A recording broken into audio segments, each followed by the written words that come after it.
Howdy folks, welcome to Courts of Everest, our original D&D campaign.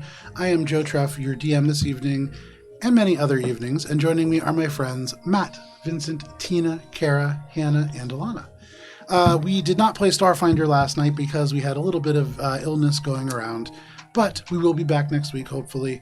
And we have a lot of other things to get to today, but first, a couple of announcements. Just one moment. We have a YouTube, an Instagram, a Threads, all at AlberonRPG. You can see the different things on our table. That doesn't sound good. Everything's fine. Okay. Still has packaging. We're okay. It's packaging. Okay. You can see a little bit what's on our table right now, just a table topper, but there's often encounter maps, miniatures, handouts, things like that, and you can see them in much greater detail at AlberonRPG on those platforms. We had the State of Alberon on YouTube. You can go and see a little bit of what's coming up in the next year. We are having Campaign 3 of D&D begin. We actually just got 5 out of 6 of our miniatures from Hero Forge. And so, yeah, they came out fantastic. Are they secret? No, they're not secret. We're not. It's also, can you see them? We'll put them on the gram. One of the nice things about not actually being a production company is that we can really do whatever we want. But if you want to produce for us, that's true. If you want to pay for this, you want to pay for secrets. Yeah. If you want to pay us, go for it. Please, yeah. absolutely. At AlberonRPG. Insurance would be fantastic. So, you can go see the stuff that is coming up, State of Alberon. But in addition to Campaign 3, when Starfinder ends in just a couple of weeks, though almost certainly it will end now after Campaign 3. Almost certainly. You will be able to join us for the Obsidian Coterie, which is going to be a Vampire the Masquerade 5th edition game set in 1991 New York. New York is where I went to school. It is where I was a young adult and had many misadventures. And so I'm excited to kind of reimagine it in a more gothic setting in the 90s. That is going to be on Thursdays at 6:30 p.m., just like Starfinder is. And then tomorrow, we are going to be playing The Crit 2, Morbidity and Mortality, which is a follow-up to the supposed to be one-shot, now probably 5-part adventure, because for some reason, my brain works in 5 pieces. And so that is going to be tomorrow. I believe at 6:30 p.m. I can't remember exactly what time I put it down for. 6:30 p.m. Tomorrow, right here on Twitch. We have Monument Studios music and Sirenscape to thank for sound. And that is all the announcements that I have for this week. And so it is time for, I almost said for Mosaic Deep 5 because we didn't play last night, for Courts of Everest.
And to Cara with the recap. I got Tina. I'm winning. Anyway, Wandering Hearts. When last we played, the Wandering Hearts, our heroes, are working their way through the maze that is at the heart of the administrative section of the Tower of the Crimson Mage. We are working our way towards Ori's father, and what encounter that could potentially be, we are not yet sure. Technically working our way towards but we're working towards it.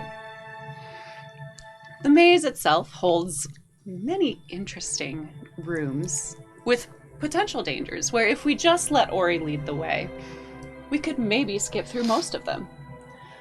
And indeed, as we open the door to a room filled with candles and strange wax dripping everywhere, both up and down and all around. Surely this is just a well-lit mood lighting room. Except for the fact that sigils are visible, and thankfully we have our arcane specialist Cheshire with sharp eyes to see and note floor go boom, what goes up must come down, and vice versa. Verbatim. Room go boom. Room go boom. Excuse me. Room do be going boom. Sometimes you misquote, and it's important to be called out. Eventually, through our many magical powers and items, we do make our way through the boom room without incident. And as Valis opens the next door, we find ourselves in a very different sort of room, one that extends on and on and on as a stone hallway builds itself before us, a bridge over nothing. A grayscale rainbow road. And indeed, we did sort of have that experience as we began traveling down this road, only to find that it eventually just shattered beneath our feet. Those of us that could fly did so with ease, while the rest of us had to just jump, thank you, Valis, our way through the obstacles. Or float with style, I suppose, as Ori is able to do. It's just falling with Basically style. gliding, I'd say.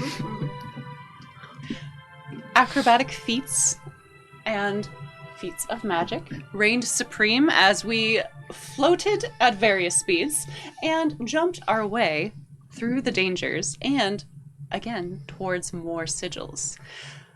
With an infernally locked door ahead of us, we used our wits and the fact that somebody told us the answer right at the beginning of this journey to get our way through the next phase of this maze. Nope.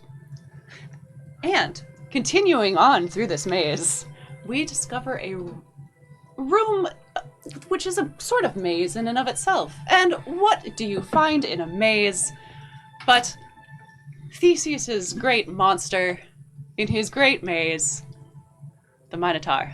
And as we've come across multiple Minotaurs of varying domains, you know, the Minotaur of transformation, the Minotaur of mass, certainly not a most eldritch being with just muscles stitched on them, the Minotaur of skins. There was also a fourth Minotaur that did something, but thankfully, right at the beginning of combat, Cheshire flexed her banishment skills, and it went bye-bye. And so we did not really figure out what that Minotaur did until closer to the end of battle. As Ori and Phoebe go to investigate the bright lights off in the distance, the Minotaurs closed in. Billy discovered what happens when you get in the way of a Minotaur of mass. Valis, through swords and bright lights, was able to just evaporate many Minotaurs. Minka, again, bright light shining, just shone more moonbeams and made things just a little bit brighter in the world, while also fizzling on some Minotaurs. And Cheshire showed off her most marvelous of abilities. The one that makes us all question the eldritch horror that we're really traveling with. Good God, what have we unleashed on the world? Phoebe, again, proves her value by using Sorceress Blast to chuck varying... what is the word? Elemental blasts at our enemies. And perhaps the most useful of all in this fight is Ori the goat. As indeed, with a mighty swing from a magically cursed axe, Ori found himself polymorphed into a farm animal once more, this time the mighty goat. And through many very cute headbutts, and with a final cute headbutt that saw him pass through a moonbeam which, as everyone knows, reverses the effects of transfiguration and shape-changing. I actually did know that. And caused a little bit of damage. To be clear, it was the damage. The damage brought him. But It was the light of Minka's moonbeam! Ori used one last goat charge to finish off the minotaur that was surely going to murder his friends and was just in his space, to headbutt the butt of a minotaur and found himself face and nose ass deep That's not how it happened. in this minotaur. Not in the butt. And somehow, Just not around the corner. Height you know, doesn't work. helped add some It's a damage larger creature. with his face. Eventually, though, through various wiles, wits, and magicinations, we were victorious against the minotaurs of this maze. And as we move further in and discover plinths of different colors and sizes in doorways, we ruminate on what these plinths could be used for. As indeed the players know there are for. But the characters have not discovered that yet. And may not ever. But we'll find out as we begin our session. And in fact, you begin your session in front of one of these plinths. You can see it is on a slightly raised area of stone, just a single step. 10 feet across, there is this sort of elevated space upon which sits a pedestal of stone that shifts and rotates at angles to reveal separate faces every minute or so. You can see suddenly it is a marble lion staring at all of you, and then the pieces continue to rotate. You see elements of different faces appear.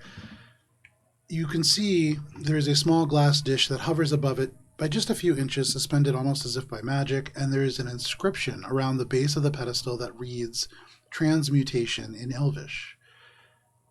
You can see the hallway just extends beyond this point. It travels off and to the left as well. So this is still in the labyrinth Correct. area. Not the circle that the Minotaur was on and seemingly No, that's reviving from. behind That's you by about 20 feet. So this is the, like, when we were on the map, it would have been the door on this end. No, it was the Other one end. here. Yeah. Over here. Okay. Yeah. Not What's a in door, the, it's the little archway. What's in the bowl? Did you say already what was in the bowl? You sort of inch a little bit closer, not stepping presumably on this raised area, but just peeking. Your owlin eyes large in the space, and you can see nothing. It appears to be empty. The faces that are moving on the plinth, are they Make going? an investigation check, Phoebe. Are they going in Mind like if I a do? particular sequence, or does it seem like totally random? Make a flat intelligence check. Your girl got an 18. With an 18, Phoebe, as you peer in, your eyes get even bigger, and you can see that not only is there nothing in this dish, it feels as if there has never been anything within this dish before. No kind of liquid or little ingredient. You don't see the signs of like a blood offering or anything like that. This seems to be, if something is to be put into this, it would not be something that would leave any trace behind. 13. With a 13, suddenly there is this iron knight. You can see like the face mask drawn down, and then you can see it just shifts again. You're not sure, but it could be an order of the preference of this maze maker. It might be just a stylistic point. But as this pedestal continues to transform, hard to tell what that might mean. Oh, you So- got... So out of the ones that we saw, the one that was on the left here is the one that says Transfigurations. The one, so you went straight down the central hallway. I like that we're pointing as if it's still there. I know, it's just theater of Straight the down mind. the hallway.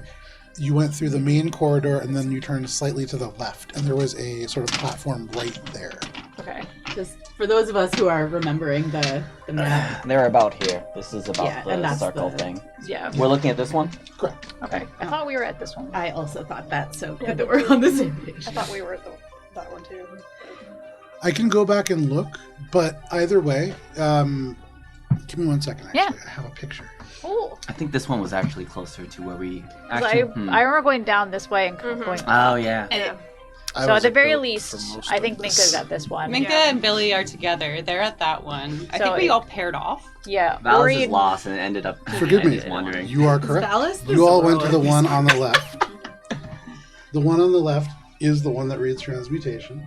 Gold 1. I had it written down by the dice that was on the actual thing. This is So this one is 1. Yep. The one that I thought you guys had gone to is 2. The one that is further to the right of that is 3. And then the one all the way on the far right corner is 4. So you just described 2 with the No, he just No, I just described 1. I have them described labeled the correctly correct on here because I have the dice labeled. I didn't label them by position. All right. And we're back. And we're back. Well, it seems to be some sort of transmutation magic. Well, Good luck. And I'm gonna walk to another one because I don't know what the fuck's going on with this one. Valis has been separate from the group and wanders until he finds another plinth. I guess So are you Phoebe in- will follow Ori because So- Phoebe's like, I don't know what's it. Are the 3 of you going as one group, or are you separating to 2 separate groups to go off in different I would, directions? for sake of ease, I would go with like another group in a direction. We'll say that he towards- he runs into me looking confused at a different plinth. You all take different Fellas, directions, I was but the one eventually who was a find your goat. way back to Plinth 2. For those of you who wander off, you wander off. For Cheshire and for you, Billy, and for you, Minka, what are you doing with this pedestal? So Plinth do we pedestal. like put something on it, or what do we do here? Billy tries to figure out what's going on, and here's a chuckle from Cheshire. Make an Arcana check. What's a 33 get me for? So many. Cheshire, as you look down at this place, you blink just once, and as your eyes open again, you can see these strings that do not run through the air or along the ceilings. Here, they run along the floors. Not along, but almost within. And your eyes are drawn down to a place set into the stone where there is a almost imperceptibly thin line, as if somebody has slid a razor blade along this space. You can see it actually begins up on this plinth, just beneath where this glass dish would go. And you innately feel as if this is some sort of ley line of magic. This likely, when this plinth is activated, fills with some kind of a magical light and is part of a larger whole that will likely cause some sort of a larger effect elsewhere. And having not seen everything, you're not sure exactly what that might be. But with a 33, I would say you get the sense that it is one of 4. Do you share with the class? Because Billy was like staring at you after And- hearing like a bunch of chuckles And from your with general that- with that direction. 33, Cheshire bends down and like is like looking at the line, and she points.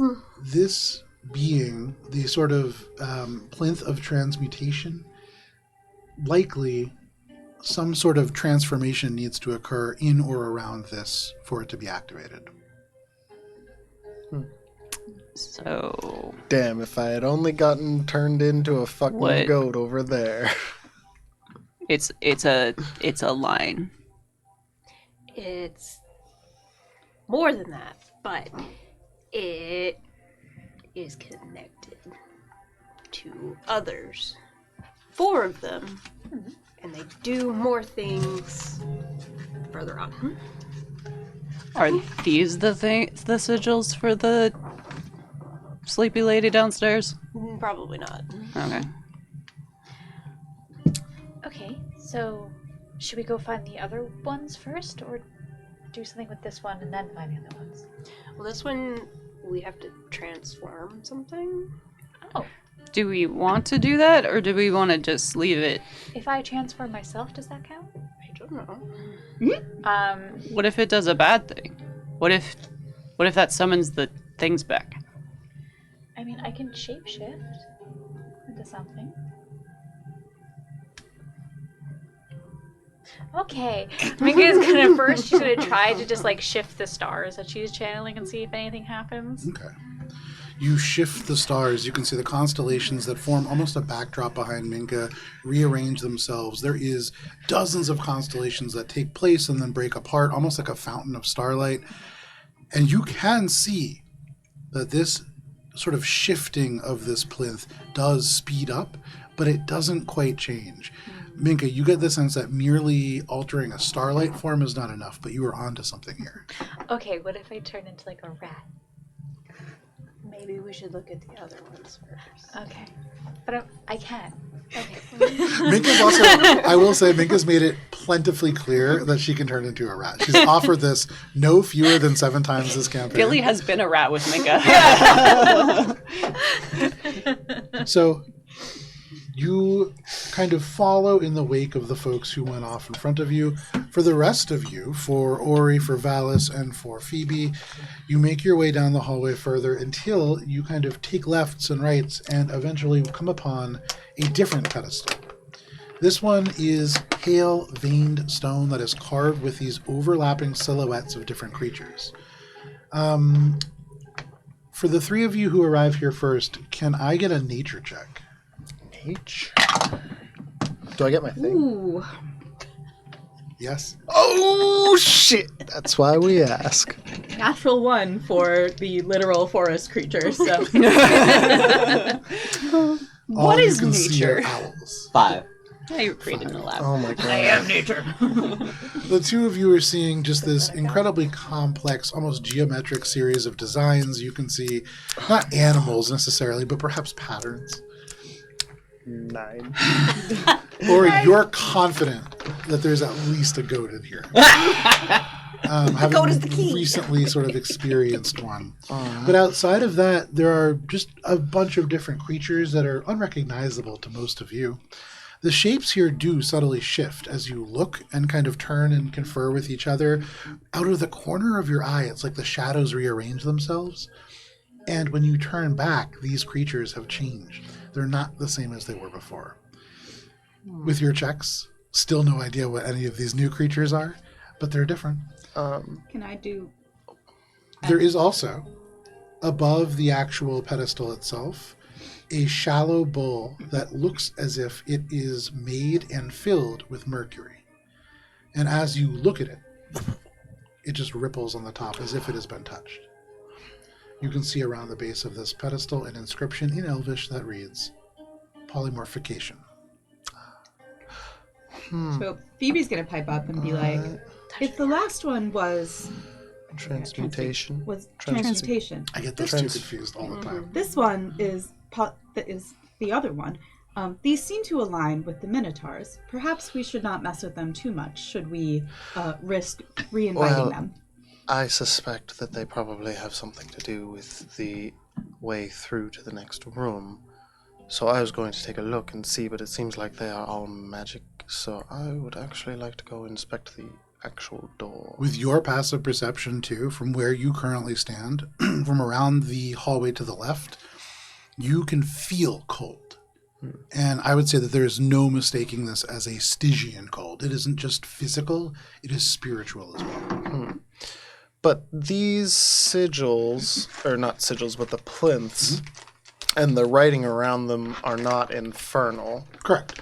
So this seems to mean that whatever these plinths are is a security system or whatever they are in this room prior to the infernal magics, right? Sure. So I want to go see the door that would actually get us through where the cold is coming from. So Ori takes a long moment to think.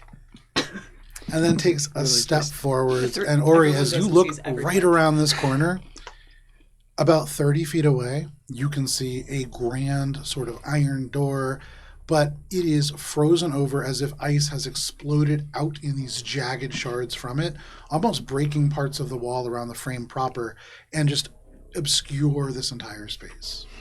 With your passive perception as well, you do note very dim these faint hollows above the top of this door, 4 of them. Through the ice, right? You can actually see this above where the ice is. So if this is like the doorway, the ice explodes out, and then in the stone above the ice proper, there is this 4 things, almost like eyes peering over a crown. I'm gonna like boop boop boop. You think that the 4 things up there have anything to do with the 4 things. That here. seems probable. Um, We should potentially ask Cheshire, stay with a group because Cheshire's magical knowledge seems unmatched. I would prefer to have her eye on all of these items so that we can understand best how to proceed. Cheshire!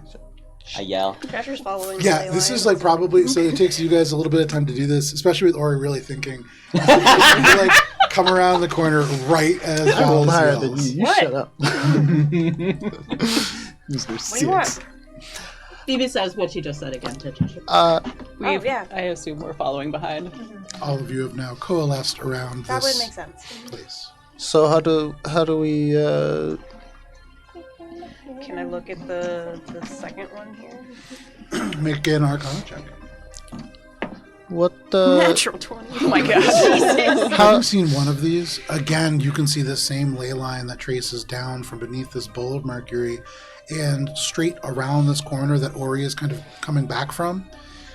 You get the sense that this, similar to the other one, is sort of a very specific, almost a testament to this sort of magic. To create this sort of device would be a really challenging task for even a seasoned magician. To do it with all four of these things speaks to experience within these particular planes as well. You imagine that casting polymorph or a shape-changing or form-altering spell somewhere near this plinth, perhaps within 10 feet, would allow this to activate. Alternatively, if a creature was currently transformed by magic, a curse, or an ability of some sort steps onto the pedestal, it would likely activate as well. Ori, we need your frog. What? Put the frog Actually- on the pedestal. Maybe you Wait. can just stand on it, Cheshire. Mm. Literally. Like, wait, what? Why would? What? How? What? Why? Why? What? She's got no strength. Why would Valis? What are you talking about? I don't know, something Cheshire, about the what you, are not you? you. Why? Why do you want my frog and/or yourself, herself, pedestal. on the pedestal? Could you just run me through it for the? I have the frog. Pedestal. It's, Polymorph. Okay, but Oh, How- something polymorph should be stand on the pedestal. I only have one frog, though. So What do we do with the other three? Perhaps we should investigate them and find We out. only need something polymorph for this one. Okay, but we need all four to unlock. I can probably do the other What? one. Why don't you just turn into a rat for this one? Well, that's not polymorph. That's, yeah. It's That's a different shape. transformation, and that's what that other one is. Okay, so However, if what I if put it's the nice to know frog it's a on the twofer? door, I'm going. I suspect that they all have to be activated at the same time. We should probably figure out what the other ones are Well, Isn't because polymorph? Can you see each of these from the like a singular location? one's kind of like You this cannot. You have to and the walk other's to each. just- Yeah, it's the difference between like coffee and Arabicana. It's like, two different kind of skills here.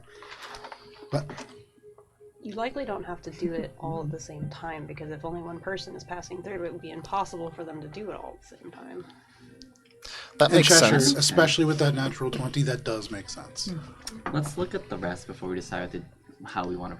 Billy's like already like looking around the hallway. Well, Where's the other one? I'm gonna put the frog on and see what happens here, because magic isn't going to do anything for Make me sure anyway. What? it is restrained, Ori. What It's if a frog. before we put the frog on? Can your frog not hop? I mean, it Cheshire's hasn't following hopped the away way this to the long. next Before we put the But frog on, what if it if you reverts them back to their original form? Billy and Cheshire walking off. So, All right, I'll see how this I don't works. so maybe hold off on doing it. I don't think it can. What? Question mark? Have you taken the frog out? Okay, Yeah, so I'm, like, hold on. holding this on. on. You Phoebe's reach going to this. be like, Ori, perhaps I should clarify what I do you- meant. It has been in a bag. If you put it down on its own, I mean, just, I'm not gonna. I've handled frogs before, thank you very much. And I'm As pull have I. this They frog are out. delicious. This frog almost immediately, he's like Ugh. very angry. He's not there to be like, Are you just gonna hold it above I'm this? gonna like. What were you saying, Valis? As I'm like slowly. Oh, inching what if forward. putting something polymorphic on it will turn it back to its original form? Well, then we'll serve righteous justice upon the one who transforms. Ming is gonna think about this and be like, isn't it true? Didn't Hearson like true polymorph Yep, this? he What did. are the He chances did. of this happening? Oh, I rolled a 16 for Arcana, so I mean, if For that... Wolf. 16. There's a small chance, but True Polymorph is a very it's a sturdy spell. It would be if this could break True Polymorph, you imagine that somebody would have probably created a teleportation circle near it and like started running a business based off of this. That seems a little bit too powerful. Are you placing it on the dish? Yeah, I'm going to be like, look, Valis, Cheshire said to put it on the pedestal, and I trust Cheshire in these matters. You take this frog and you put it on the pedestal, But and almost I immediately gently, I keep it nestled there so it doesn't hop away. you try your best. Like But as you place this above this bowl, it doesn't even touch. It gets within a couple of inches, and suddenly the frog straight up, the legs, the arms go straight up, almost like it's like T-posing. And you can see the mouth wide open, and light erupts from this bowl straight through the frog, through the mouth. The this frog spell is not hater an egg? destroyed. It is like a flashlight through the membrane of the frog. But as this Frog happens, all down this plinth and then down this walkway, this light erupts. It is almost like a fuse being ignited, and the door has this single orb now that glows. And from where you, Cheshire, and you, Billy, you are walking past where you can see this door. You see this happen. And a little bit of the ice that chokes this doorway kind of cracks. For you, Billy and Cheshire, as you continue to walk forwards, you do come to a pedestal just around to the right. Yes. Do we lose a frog from my You inventory? do not. The frog is fine. Oh, But so the we frog get the frog is back. No, So the as frog you- is a part of, it's a conduit. very much. And so it floats now almost like an artifact held in like suspension. It no longer is shrieking or making noise. It almost looks paralyzed in this space. It's basically, we just Peace, put buddy. we put a new fuse in. And it just, basically. And it just gently like kind of Okay. bobs up So and down. so we in do space. lose. Like we don't have the frog anymore. This is If what we I'm just take having. the frog out, it will lock the door once again. I understand now. I hope this frog is not a friend of yours. Now, if the frog was truly important to you, you could try to grab it. And Honestly, this is the most righteous thing. He's in prison. At the moment. So This the is frog justice served, I in would this column say. of light. For you, Billy and Cheshire, as you walk straight, you go past the door, and then where the hallway splits into a T, along on the right side, you can see a new pedestal. This one resembles a stone anvil that has been fused into almost a shrine-like setup. There are runes that are dark here that would suggest they come off this. The two of you make Arcana checks. They come off of this anvil and down these ribbons of stone in a way that feels familiar. 14. Okay. 23. For you, Billy, there is something organic about this. As you look at this, something to you, there is a lot of familiarity here. For you, Cheshire, as you look at this, you are looking at a pedestal of stone and a stone anvil, but the rock, you recognize the way that it has been carved, the way that it kind of runs along this anvil. It looks almost like there are lungs and bones that have been kind of etched into the stone as well. They glow faintly. It's hard to see, but with your attunement to the magic, you can see this. The air around it feels heavier. It feels charged, and you can see suspended above it, there is a crystalline lattice little platform. Not a dish here, but like a foot across platform. It's shaped almost like a rib cage that has been flattened out. And it looks as if it might fit around a... If a creature were to be doll-sized, it would fit around them. There is an inscription around here. Are you getting closer to read it? Yeah. Okay. You walk up to this. You take one step forward, Cheshire, and this platform of crystal seems to almost expand. And you take another step forward, and it seems to almost expand. And by the time you stand about 5 feet away, this wouldn't fit a doll. This would fit a medium creature. The inscription reads, bodily enhancement in Elvish. Oh, shit. With that check, you imagine if you know a spell that enhances your physical capabilities, it would be able to activate this. We didn't make it for this one. We need to figure out another one for the other one. And that is what you see. Phoebe is not there. I He's would reading her leave spell the list. frog in its place and start heading towards whichever one hadn't. Like, assuming Cheshire and Billy went off in that direction and we saw the other one, I would go in that direction, I guess. So you'd have to double back, but you certainly can. I could probably help with the shape change one. So you... Okay. So who's going with Ori? I guess I am because I was there. Where's Ori going? To the one that we haven't seen. Oh, and Chester's making her The way one there. that, yeah. Phoebe and So we're all meeting back up at that. I'll Maybe go in the take last care of the one, shape Jenna. change one.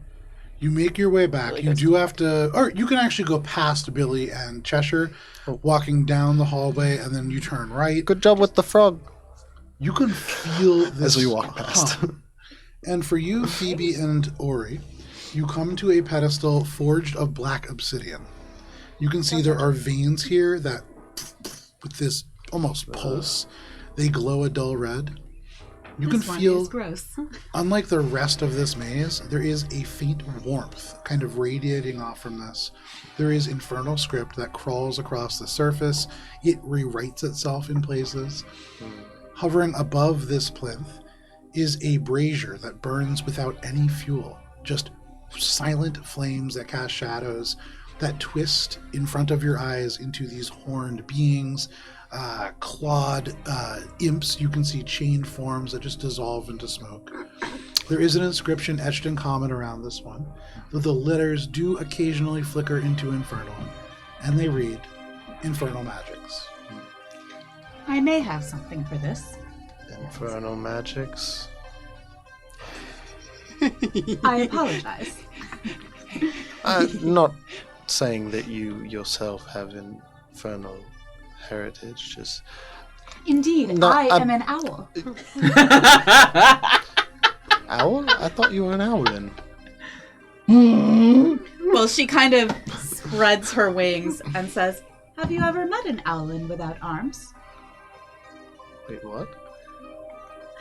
Most owlin have arms, Ori. Perhaps we should take a step back and reacquaint ourselves sometime." Sentinel would have arms. Yeah, Sentinel You would have had arms. oh, he did. Yeah. Yeah. No. Yeah. Right, because owlins do. He I doesn't see see. what you're Oh, saying, you yeah. don't... Oh, okay. No, Phoebe doesn't have arms. So she's showing you under her wings that she doesn't have arms. This is the whole not a Sorry. centaur thing all over again for Ori. Okay. No, that was a Matt confusion. No, you're fine.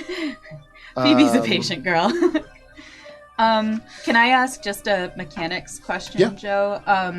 In terms of like things being infernal magic, I mean, I have a lot of spells that kind of feel like they have that flavor. Just mechanically, is there a way to identify, or would Phoebe have to Make an like, Arcana a check. Yeah. Wasn't sure if this was just something Hannah would know. Probably not. Yeah, okay. Arcana, that is 18. With an 18, thinking about this, you've actually seen elements of infernal magic throughout this space. You've seen blood magic. That would almost certainly work. Oh. You've also seen almost... You've heard. Alina has seen. You have heard that there are many sort of contractual things that are involved in the infernal. If you had a spell that perhaps bound an individual, that could work as well. Actually, you know what? I think I have something myself. Indeed. I'm going to pull out the crossbow. Okay. Specifically, not the one that I just got. Okay. The Ruby Crescendo? The Ruby Crescendo, yes. And I'm going to try to place that on the pedestal. Okay. You walk up to this pedestal. It is made of black obsidian. It seems to almost pulse faster as you get closer. And as you pull out the Ruby Crescendo, it beats faster still, almost excited. You can feel. And though this doesn't physically move, it is almost like this surface begins to reach out this brazier. The fires burn like fingers. Does this one feel asking for worse this. than Yes, the frog no check one? needed. Okay. I'm gonna be like, Ori, would it be helpful? maybe we wait on this one. Very And well. I'm gonna be like, nope. Shall we go see how the others are progressing? Perhaps someone else has an alternative. Yeah, I'm gonna wait here because, again, I do not have any magic and very little knowledge, so unless you need any material items from me, this one is the most unsettling, and now I don't want to take my eyes off of it. As you wish, Ori. We still do have several minutes left on the telepathy link. So Phoebe will say, How long is it? 10 minutes? 16 minutes. 16 minutes. And so Phoebe will say, should you need me, remember, we still have an established link. And whoosh, off she goes. I feel like Minka's just been kind of like standing in between the door and the frog lamp and just keep looking at frog lamp like, It just bobs up and down. You can see, as it like rotates, you can see the skeleton almost x-rayed through, the heart still beating, the organs still moving. It's actually pretty fascinating. Minka, Uh, I need you. Oh, okay. At least he's still alive. What? Oh, Val's has been staring at the frog for a while, and after a little bit, he'll start to turn. And as he passes me, he goes, I don't know how I feel about this. And goes to join up with the rest. At that point, can Phoebe have bumped into them just in the hallways and be like, do you want to eat the frog too? I need to keep my distance. I was You can honestly see worried Valis about looks that. perturbed, and what else could it be? That's what Ori was thinking when Ori was pulling it out. It was like, are you going to try to eat this thing? She has a modicum of self. I don't know. Ooh, it's not snack time, worry. So at the moment, you do have the pedestal of polymorphication active, this frog floating as if a lamp in this beam of light. What are you doing with the rest of these spaces? You guys have now found all of these pedestals, and having done so, you're roughly aware of the layout. It might take you a second to kind of wander from one to the other, but without too much issue, you can now find them. Cheshire's gonna wave Minka over to the one she's standing next to. yep, and go forth. Make it better. Enhance. Oh. Okay. Enhance! I think I could do it to a creature. I don't think I could do it to just a nothing or an inanimate object. Cheshire's There gonna are point to the several flattened creatures here, ribs. Minka. We are creatures. We are creatures. Wait, are there creatures on the pedestal already? There's a flattened set of ribs. I don't think that counts as a... Does that count as a creature? Make Medicine check? Arcana? Is it because it's intelligence? Make a nature check? It's a creature for like the I would terms say of a make it at spell. advantage, just because it should was- be pretty obvious. It What was does the language once say a again? creature. The language itself says bodily enhancement. Once it was a creature. Okay, so... Now it is a carcass. Nature? Yes. Dirty 20. No, that's certainly not a creature, but you do get the sense that a creature could place themselves upon this pedestal. Yeah. Okay. You get the sense I that have an those idea. ribs would likely close as a result. So you probably don't want it to be a creature that you are especially attached to. Like a frog. I'm not Okay. attached to the Good frog. I'm news, glad it's I can gone. definitely do something believe about you. this. Bad news, I don't think whatever is going in is coming out anytime soon. Do we have something to put here? Yeah, we should got more frogs. Does it have to be alive? Probably. I don't think the magic will really hold on to something dead, unfortunately. She's got minotaurs. We do. Why don't we just... Oh, wait a minute. I have an idea. These plinths seem to correspond to each minotaur. Can we just maybe move each minotaur to their respective plinth? And see if that is enough to open the door? Are all of their corpses intact? Is We can go the look. one that had muscle stitched on it, is that intact enough to... Yes, but also like there are just chunks of it all over the place. All of the corpses are intact enough. Some are burned, some are just in pieces. But yeah, they're around. I'll I'll go and find the one that looked enhanced and bring it over here. And I'll go over and Those are heavy. They are. and start to You met drag this that guy? carcass Look over. at him. What's your strength score? 18. 18. With an 18, no check required. It is at the edge of your capability to haul this thing over, but you drag it through these stones. Pieces just kind of catch onto the rock and tear away. Just you can hear the wet skin, but you do eventually get most of the Minotaur back to this plinth and true to form. As you draw it within 10 feet of this, it is like the still damp elements of this Minotaur run into the plinth proper. Almost like the stone itself grows thirsty, and it just drains. In your hands, this corpse grows slightly lighter, but magic along this line, down into the floor, and traces itself to the door. You can hear ice cracking, you can hear magic glow from that frame, and you would imagine there is one more space full on that doorway. That was your idea, right? Like Minotaur. hearing Good that. idea, Cheshire. Like, Good thinking. still Phoebe- fucking Yeah. pondering and staring at the To infernal Ori, shit. Phoebe will say, she's going to be like, Ori, good news. I The heard.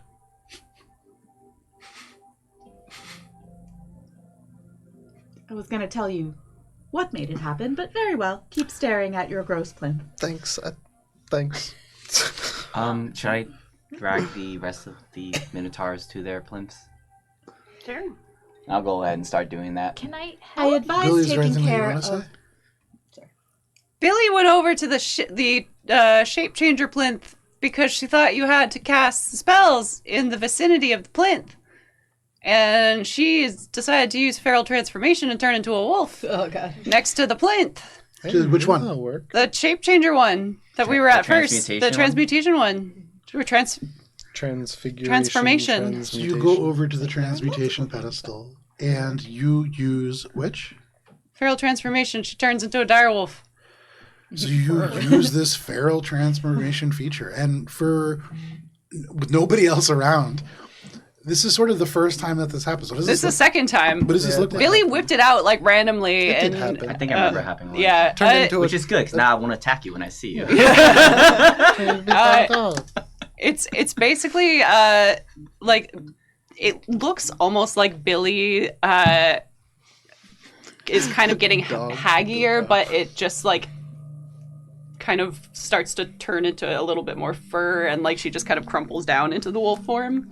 Yeah, sure. Face grows long. It's not like a druid. Like this is comfortable and easy. This is like I learned this from a god. punching over.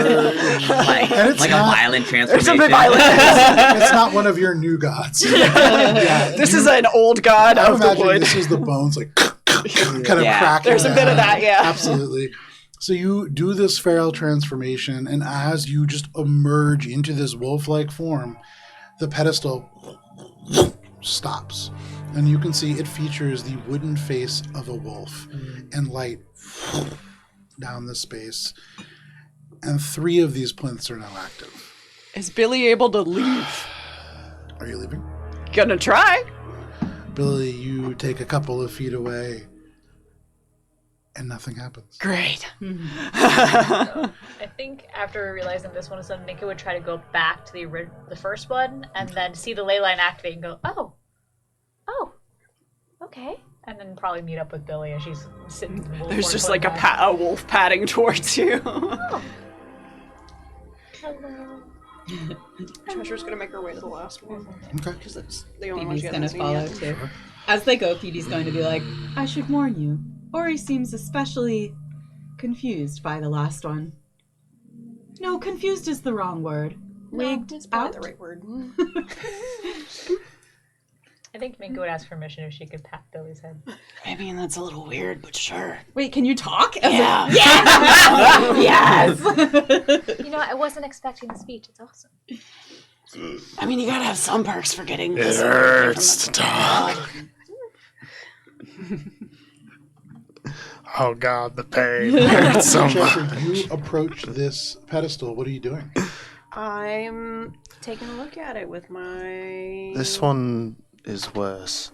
stringy looking abilities and checking the magic with a 29 for Arcana.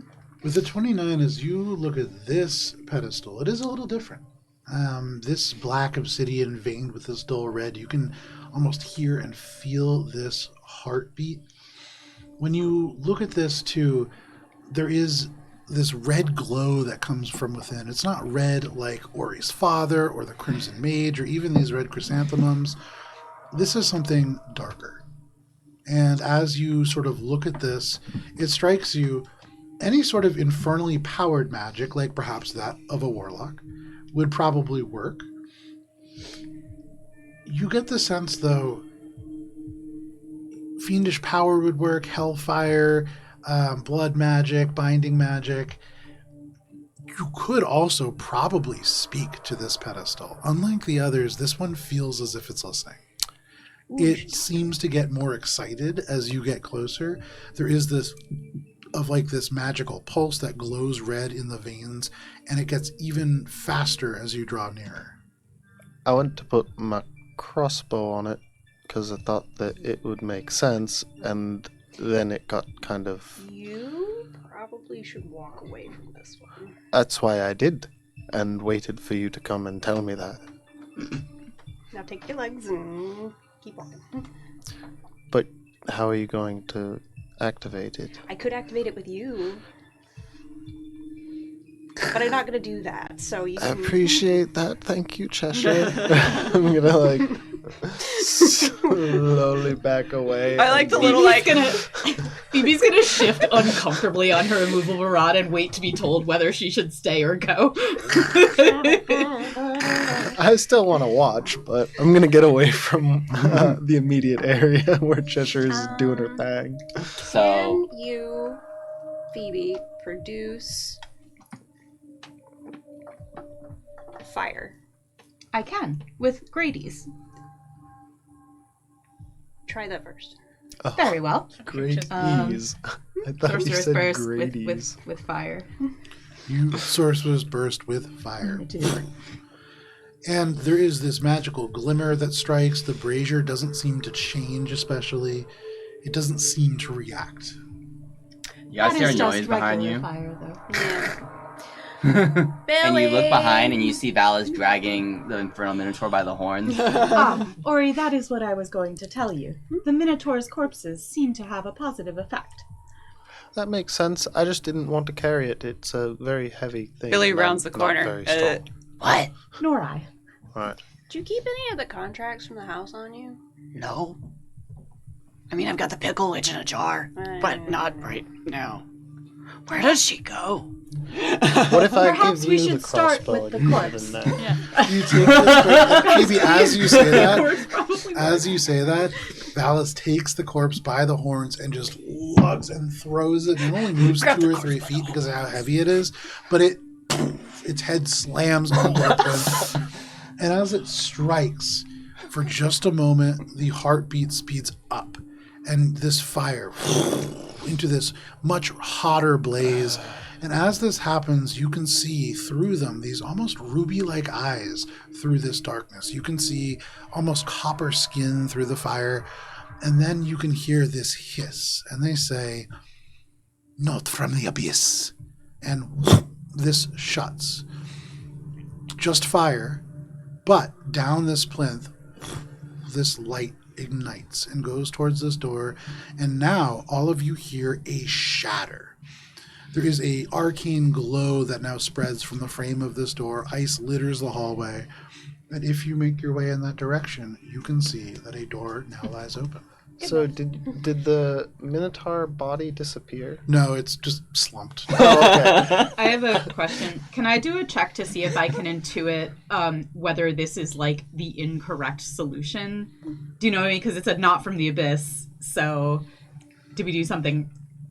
It's not a creature from the Make abyss. a history check. Can I also make that check? History? And I would say, Valis, for you, make it a religion check, please. Do I get a thing if I do a history check? You do not. Oh. 7. I don't get my thing Hard for to that. tell. Oh, Natural damn. 1. Oh, Hard to damn. tell. Very hard to but tell. The if the rolls puzzle tonight- was solved incorrectly, the door still lies open.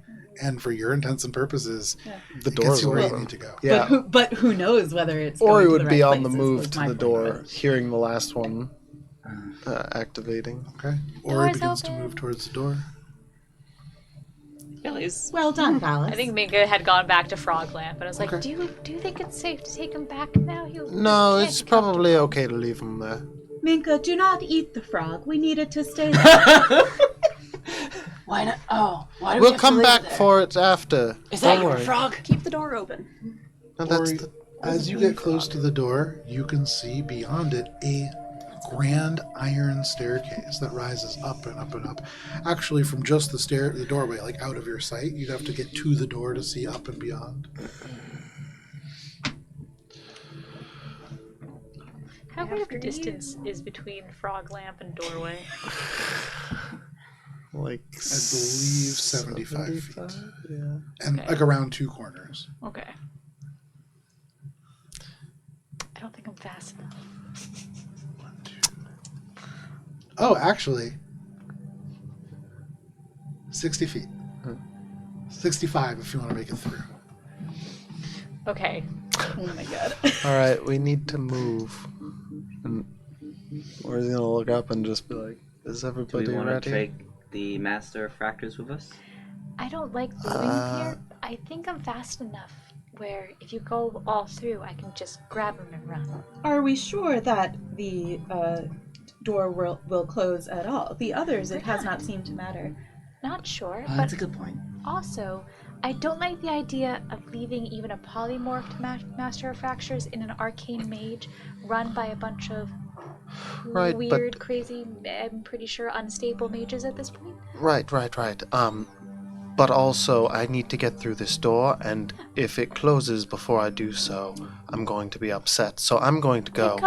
Good luck with the frog. I really don't care. Valis had walked away Yeah. and has grabbed the frog and just moved the off. and So you just, move the frog off. yeah, just to see if the door closes. Okay. The door does not immediately close, but you can see this light on top of the door as you guys are all talking about this kind of begin to flicker and then suddenly out.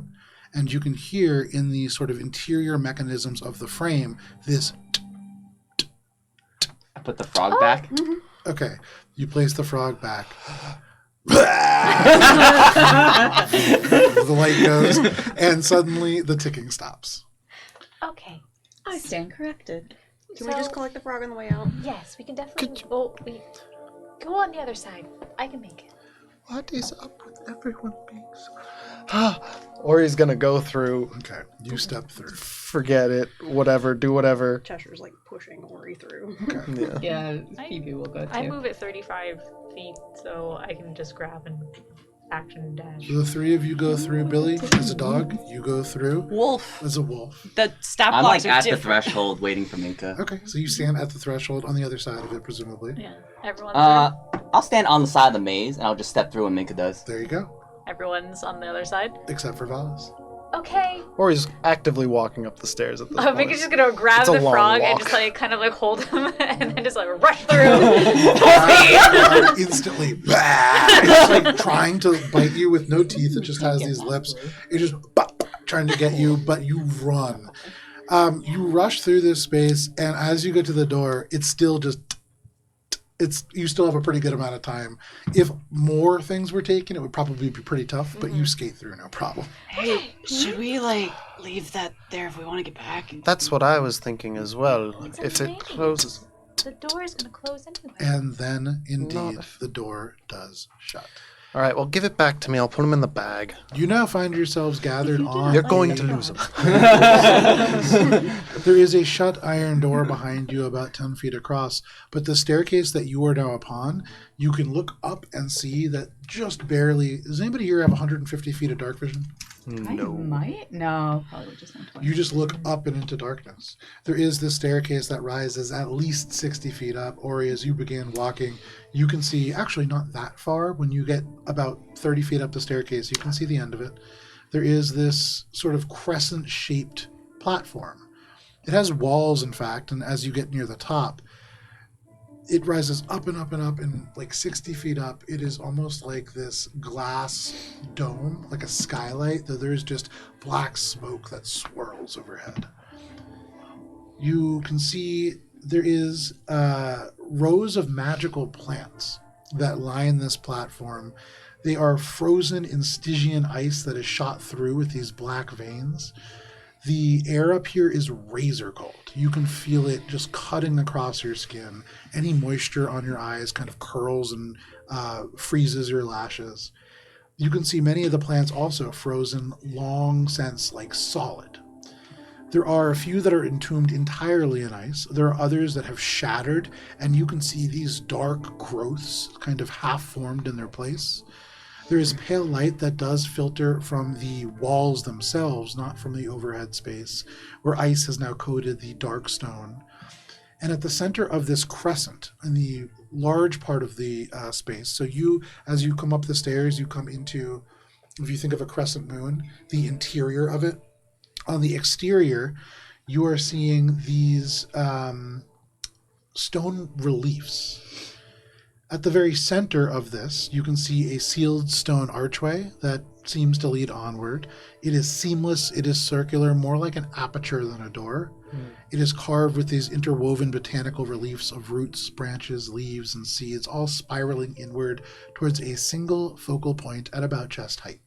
And set into the stone, in this recess shaped almost like a hand, you can see right on that chest height area, there is a dull glow that comes off of it. It is an impression, not a hand, but an impression of like a handprint on the stone. You can see these reliefs that are kind of surrounding that on the door, and that is what you see.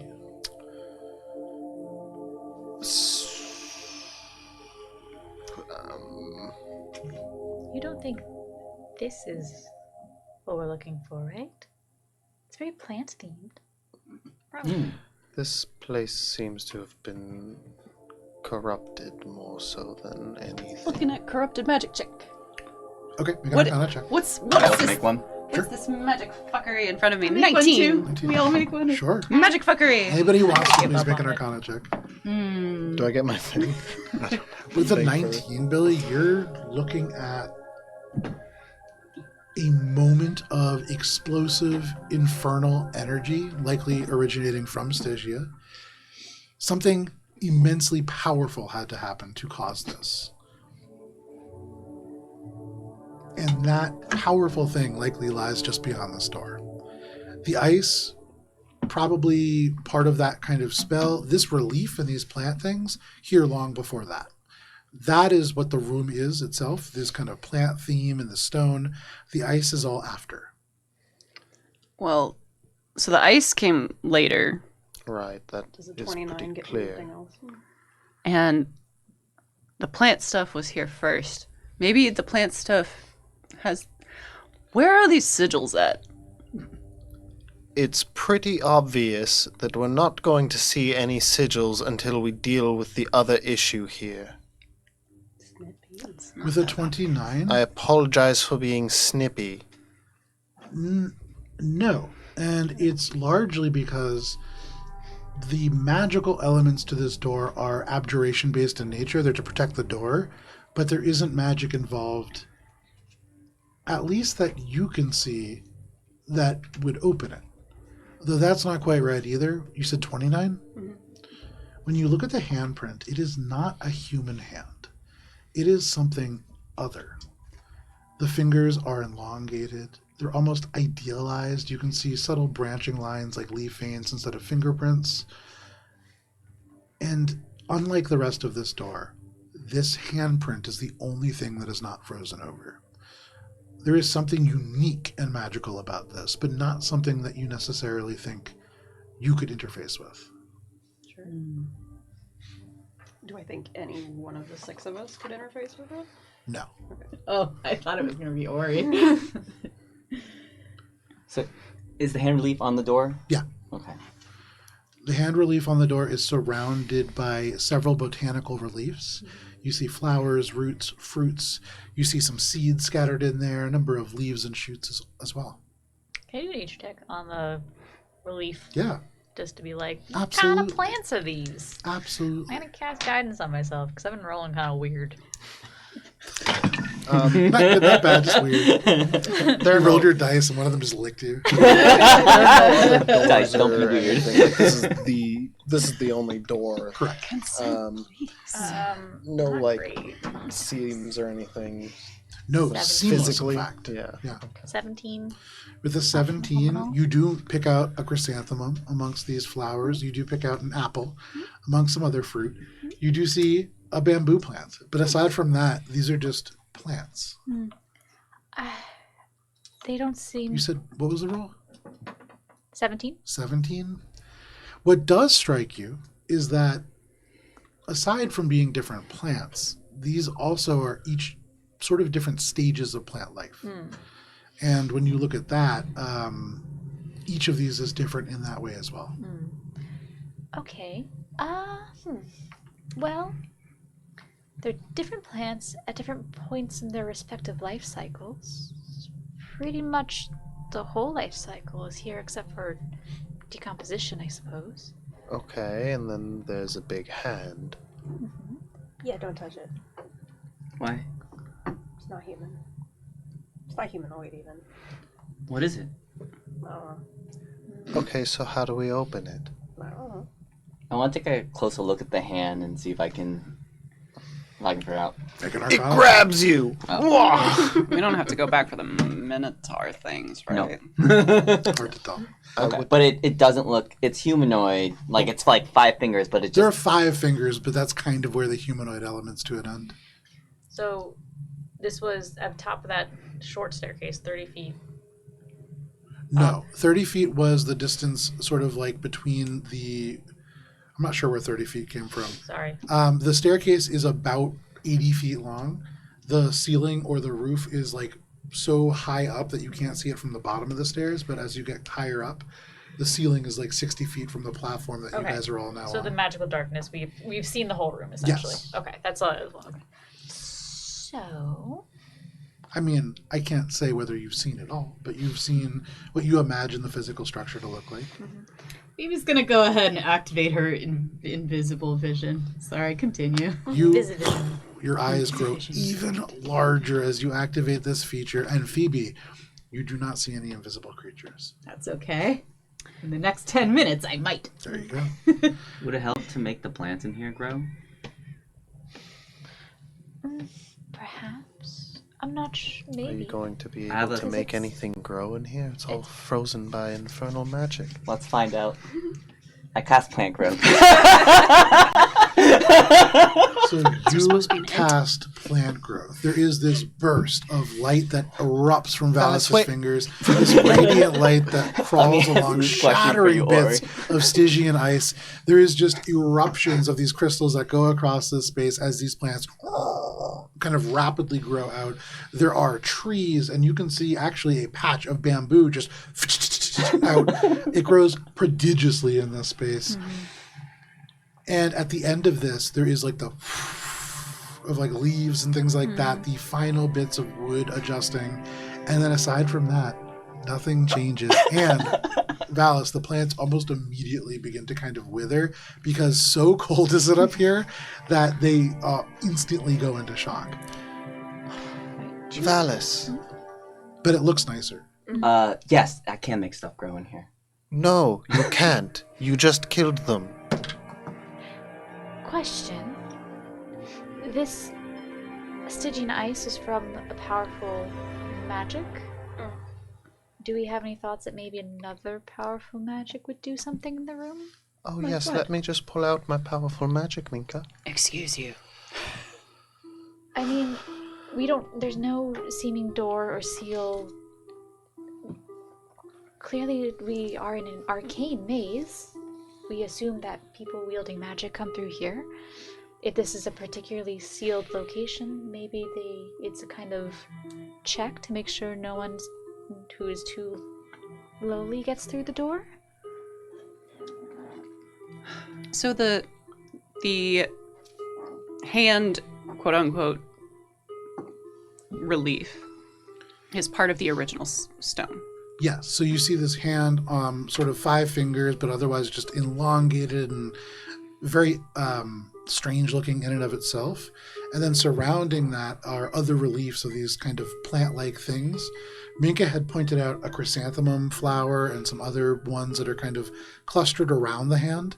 They all actually point inward in that direction. We've met tree people before. Does it look similar to like a smaller version of that? Make a nature check. Do the different plant life around, do they represent anything within the magiocracy? Make a nature check at advantage. All the plants are bigger, but they're slowly like withering right now, right? So Yeah. Is there anything that looks like a really big hand? Like in my head, I'm just like, maybe I need to find a plant that fits this Make shape. a perception ears? check, but like it immediately. Dirty 20. Dirty You have a 20. nature hammer. Everything And looks then like what a was nature yours? nail. 13. Okay, so I'll get back to that in a second. Phoebe, there's something that you want to do? I just wanted to, so as not to waste the invisible sight, Phoebe's just going to be like, I will be right back while you all think. And she's just going to do kind of a loop of the room, lay eyes on all the see pixels. God, look for sigils. This is Yeah, just all very the much pixels. like a crescent-shaped conservatory. And as you walked up the stairs, you were kind of walking up the hollow of this moon. And then you land right in the interior sort of space. And as you fly around, there is no sigils, there is no hidden or invisible creatures. You are very much alone in this space. With a 20, with a 13, not a whole lot. Though you do note, all of these plants are from the Magiocracy of the Rising Storm. And further, they are all from the space directly around the Tower of the Crimson Mage. Okay. These are all natives, at least. With a 20, Billy, it strikes you that you are looking at several stone reliefs, 6 of which are different stages of plant growth. And they immediately cluster around this hand. And looking at the way that the stone kind of spirals and moves, they do not line up precisely. You can move these. Oh, I hate puzzles. Do we gotta put them in growth order? God damn it. It's a puzzle, Huh. and I don't have opposable thumbs right now. Billy is around this puzzle. I forgot that it They was. try to move on the panels. Like, does it freely move, or is it? Which one are you taking? Do they just like pop out, or is it like a shifting like rolly door? It's like a shifting rolly door. Okay. As you kind of touch them for the first time, you would see when you put your hands physically on, like the chrysanthemum flower, this bit of stone across, and as it does, bits of the other relief begin to move and spiral. Leaves and these vines kind of twist and unfurl, and as you move them around, some of the other reliefs begin to slide as well. Ah, there's an It's order like one to of it. those. Yeah. So mechanically, what are we doing to try to solve this puzzle? Because I can't like see what they're like. I can't envision this. So at the But it moment, sounds like a if visual you puzzle. look at the door, Yeah. the reliefs kind of forming a little bit of a circle are a flower, a root, a fruit, some nuts and seeds, vines and leaves, and then a series of bamboo shoots. Try putting them in the order of the plant life cycle. Didn't Okay, so say? you got it. Is it a circle? Does it look like when they move, they're changing Roughly, the yes. life cycle So- sequence that they're in? Yes. Like they're growing, so it's not necessarily the order in which they need to be placed, right? It's more that they change to accommodate the ones that are around them so that they will still fit.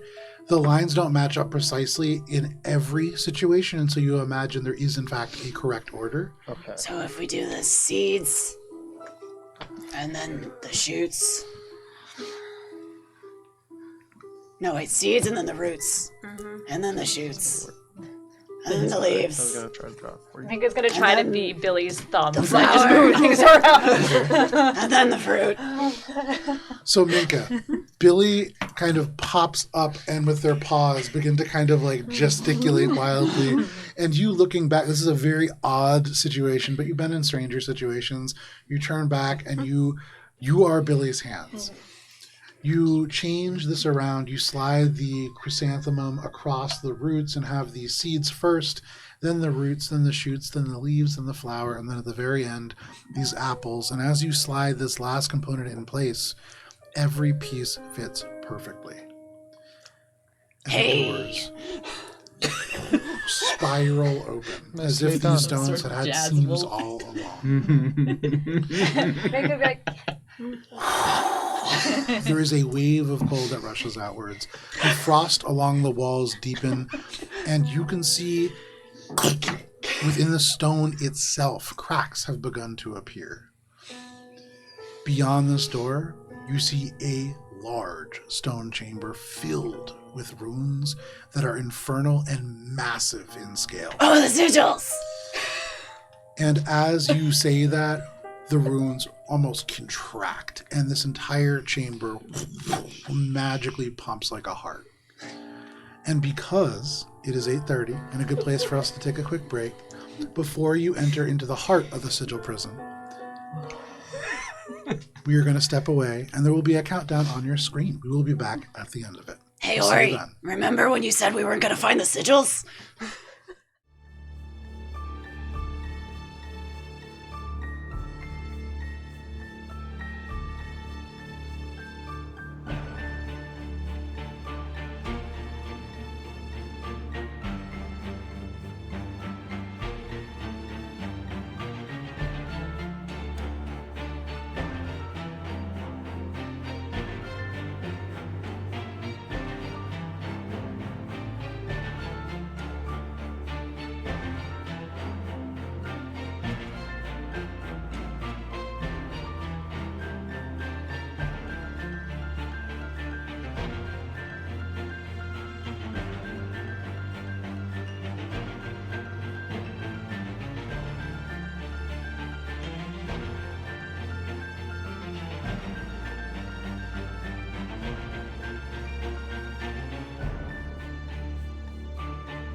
And we're back.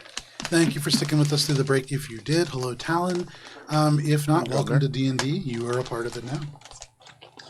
So for all of you, you now see in front of you this massive stone room. There are 6 colossal pillars, each with huge sigils on them that surround this chamber, arranged almost like a hexagram that sort of rise up to support the ceiling that is 65 feet above. They seem to be channeling energy straight down and into the floor. This infernal power that just radiates through this ice cold. Comprehend languages. Comprehend language just spreads out across this space. What is the range on that? It's me.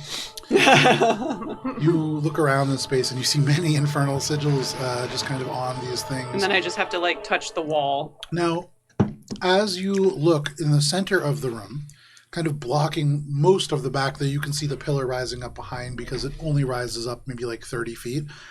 There is what looks like a organic hunk of basalt that just kind of rises up like a pillar, like the stone or the tower was built around it, almost like an anchor.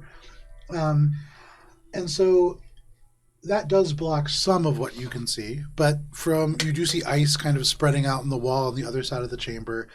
You cast Comprehend Languages. Hold up. I gotta double check if I can do that. Okay.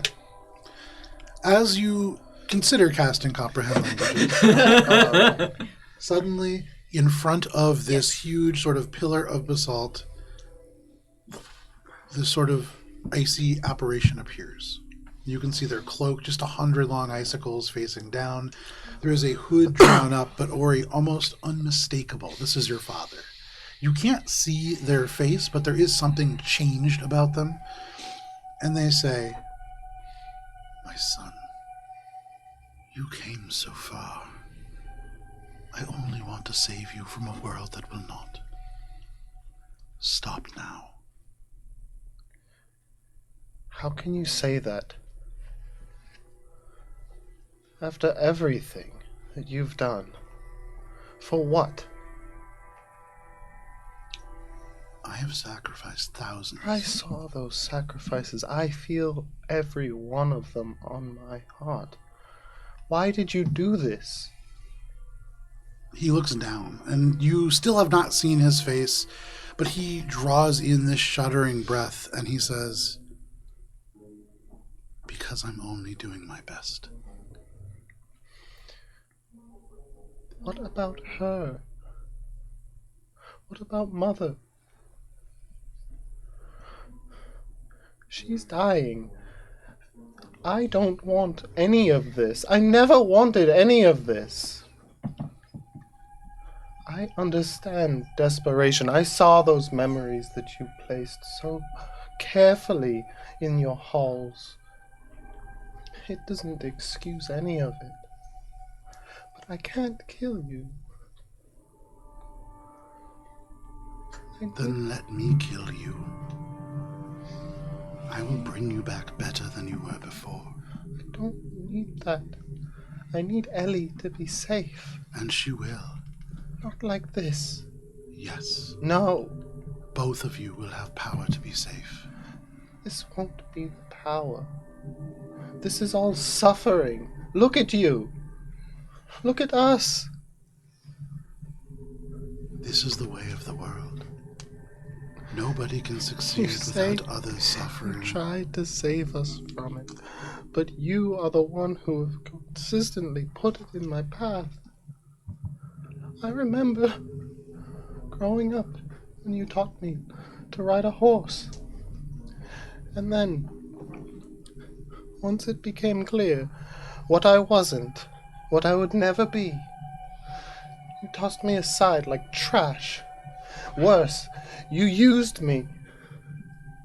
You used me to further some aim that you tried to say is for me. He looks down and he says, "I did not expect you to understand."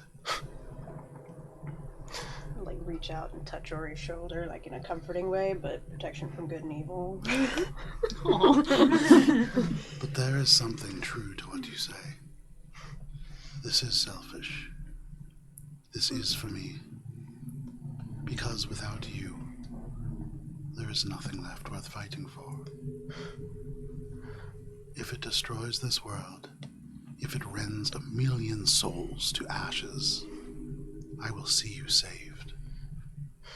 And it is clear that that is what I will need to do. And the apparition just disappears. For you, Billy, you see this infernal all around you. You see it kind of crawling along the walls, but there are 6 individual sigils that are much brighter than the others. Would a visual perspective be helpful? Yeah.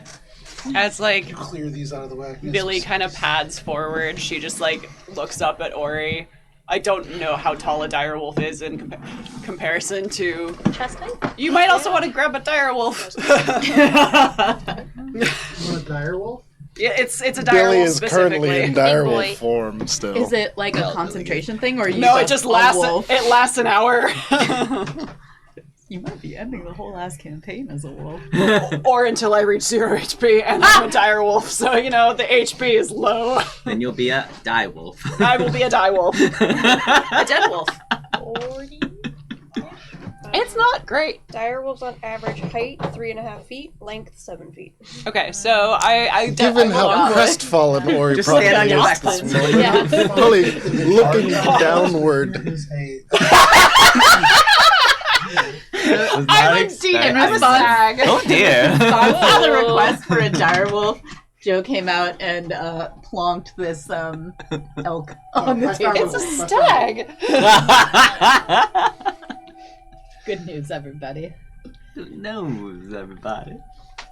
Also, direwolves range in weight from 150 to 175 pounds. Billy is That's not a very big. I would have the expected same a bigger weight. range. Mass has. With some of the bigger ones reaching 200 pounds. Ooh. that wolf is for you. It's not on the map. It's you. Look. Oh, that's good. That's a good wolf. I'm guessing this is our exit. That would be your exit. The entrance is over in the northern side. For all of you, and I'll put this battle cam up. You can see this a little bit on our battle cam. You'll be able to see it in even greater detail at AlberonRPG if people take pictures.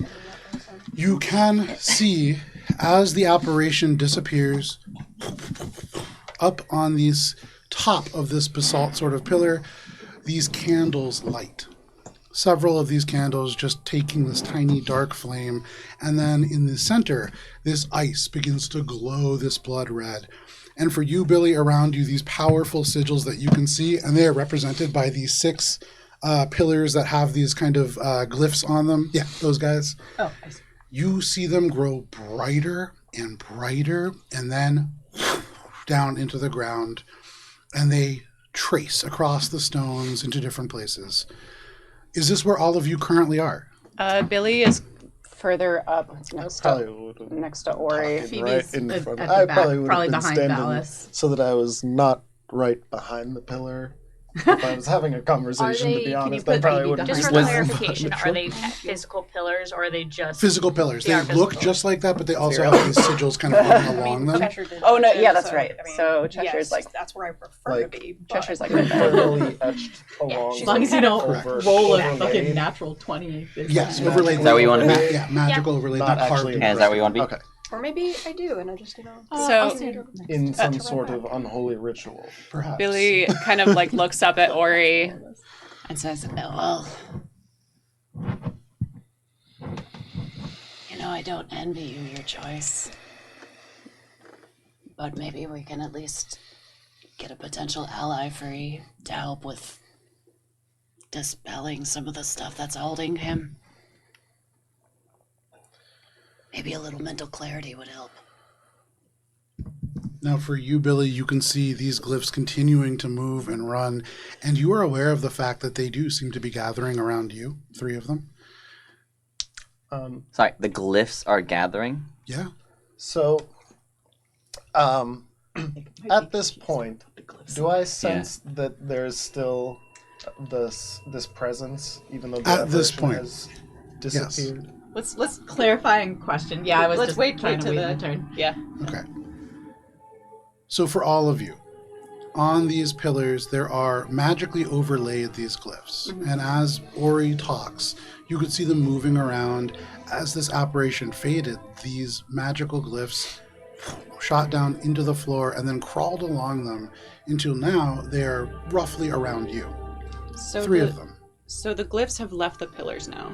Some of the glyphs, yes, but you do see much larger, these kind of almost innate ones that would tell you these are attached to the same prison that the Crimson Mage is within below. And they're headed towards us? So there are some on the pillars, Yeah. and now there are some moving towards you. And to make it even clearer, how about everybody rolls for initiative, and I'll show you what these are. Tentacles coming in. That's good. That's too high. Yeah? You're like, You jump! did good. That's better. That's too high. Too high. Too high? Cara Too will high. recognize these guys. Some of you also. Hey, buddies! Oh, the little frostlings. Okay. Pretty fucking cute. They are. They'd really be much cuter if they didn't have teeth, though. It's the teeth that makes them cute. It's the charm. Okay. Sure. So, anybody natural 20? Okay. 25 to 20. 21. Ooh, okay, 21 for Minka, leading us off. And then, do we have 20 to 15? 15. 15 as well. Okay, probably Ori first. My dex is 19. 20.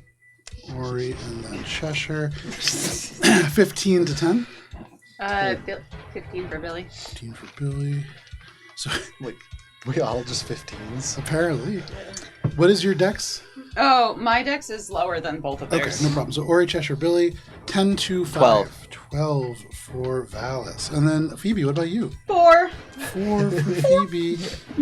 So Phoebe, Damn, you are the I thought only I was one going crestfallen after and slow. these little guys. Just trying to then- show support. 11, which gives us a total of 13. Okay, this works out so nicely. No. The way that this works out, Minka, you are starting us off, followed by Ori, then Cheshire, then Billy, then another entity, then Valis, and then the Maulings, and then at the very end, we have Phoebe. So, Minka, suddenly the sigils that had begun to move along the floor stop and grow up in this burst of ice crystals. You see these tiny, furry creatures, each about chest height to all of you. They look just like these big mounds of ice-encrusted fur until these arms kind of pop out. You can see claws on the end, and then the head yaws open. It is almost like a Pez dispenser, though as it opens, there are just these massive teeth that line it. There are 3 of them that kind of appear on either side of you and in front of you. What would you like to do? Okay, so first things first.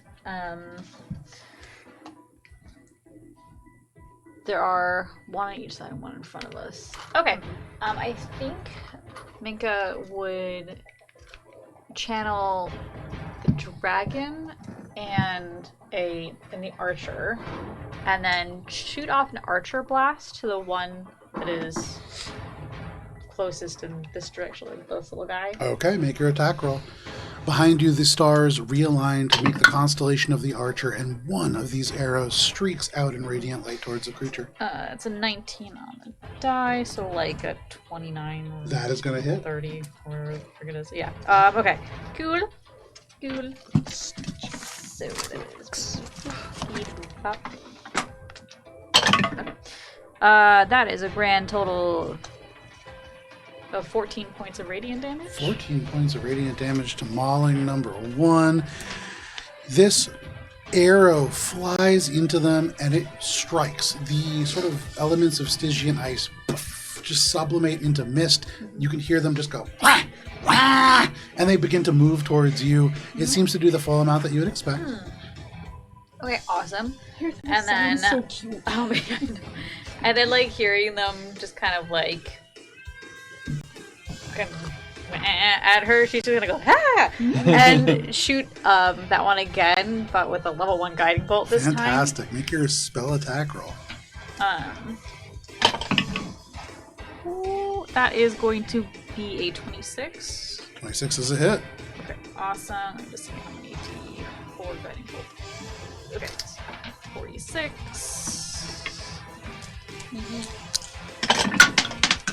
How does this always happen? I don't know, but It's a 5. Okay. So that's a total. Is it the die? You need a funnel. I need a funnel. Ooh, That is- You have to have a mug around to catch it, so you get the cup and the tower. Very good. Okay, so that is another 14 points of radiant damage, very nice. and that one is now glowing. So, struck again. But now just glowing with light as it opens its mouth. It is like a flashlight focused on the ground. Anything else, Minka? We aren't in the best spot, but we're also very clumped up. So could you just move me like 15 feet diagonally backwards, just so we're less clumped? Yeah, Yeah, that's 10 feet. Okay, that's fine. That's great. You move back. You are standing now kind of right at the edge where right beyond is this crescent landing. There are like broken and frozen plants all behind you. But that is where you are. Anything else, Minka? That is my movement action and my bonus action, so I'm Alrighty. done. That brings us to Ori. Cheshire, you are on deck.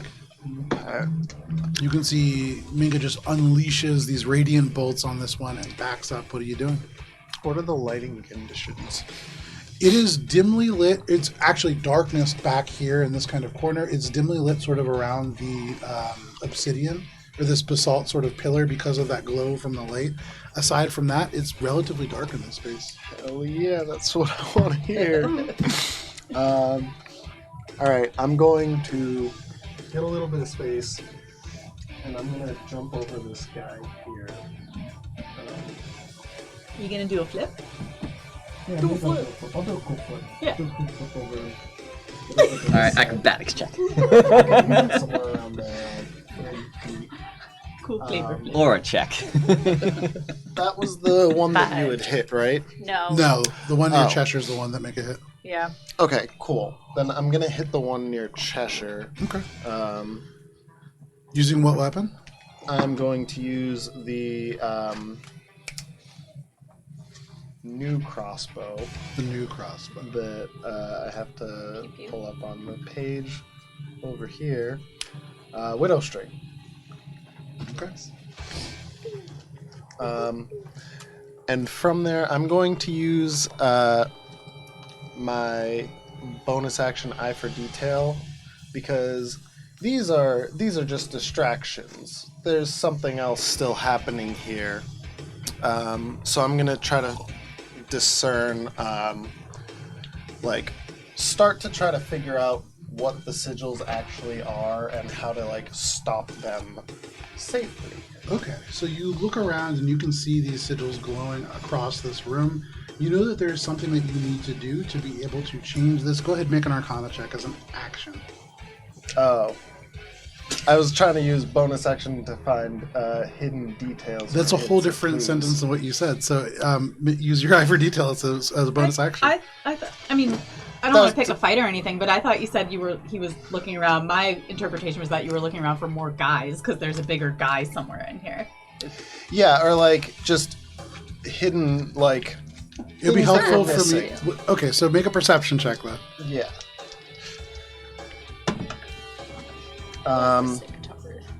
That's I feel like this is a StarCraft song.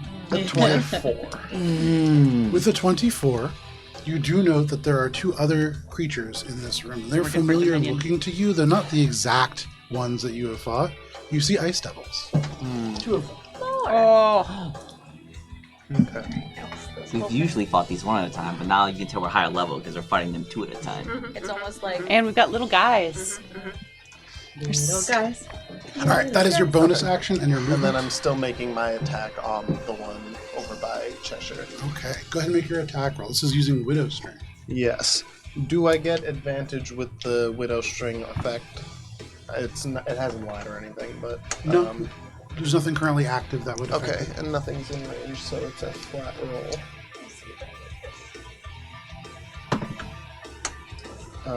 That's gonna be a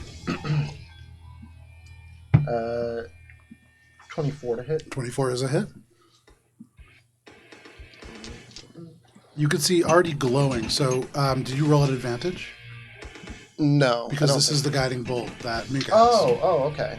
I didn't realize. I did not roll at advantage. Then this would be a sneak attack, and I will roll at advantage. That is still a 24. There you go, still a hit, but a sneak attack. All right. Oh. That sneak attack did. Then I will add more of the numbies to Das this sneak. roll. Das sneak. Das sneak. There we go.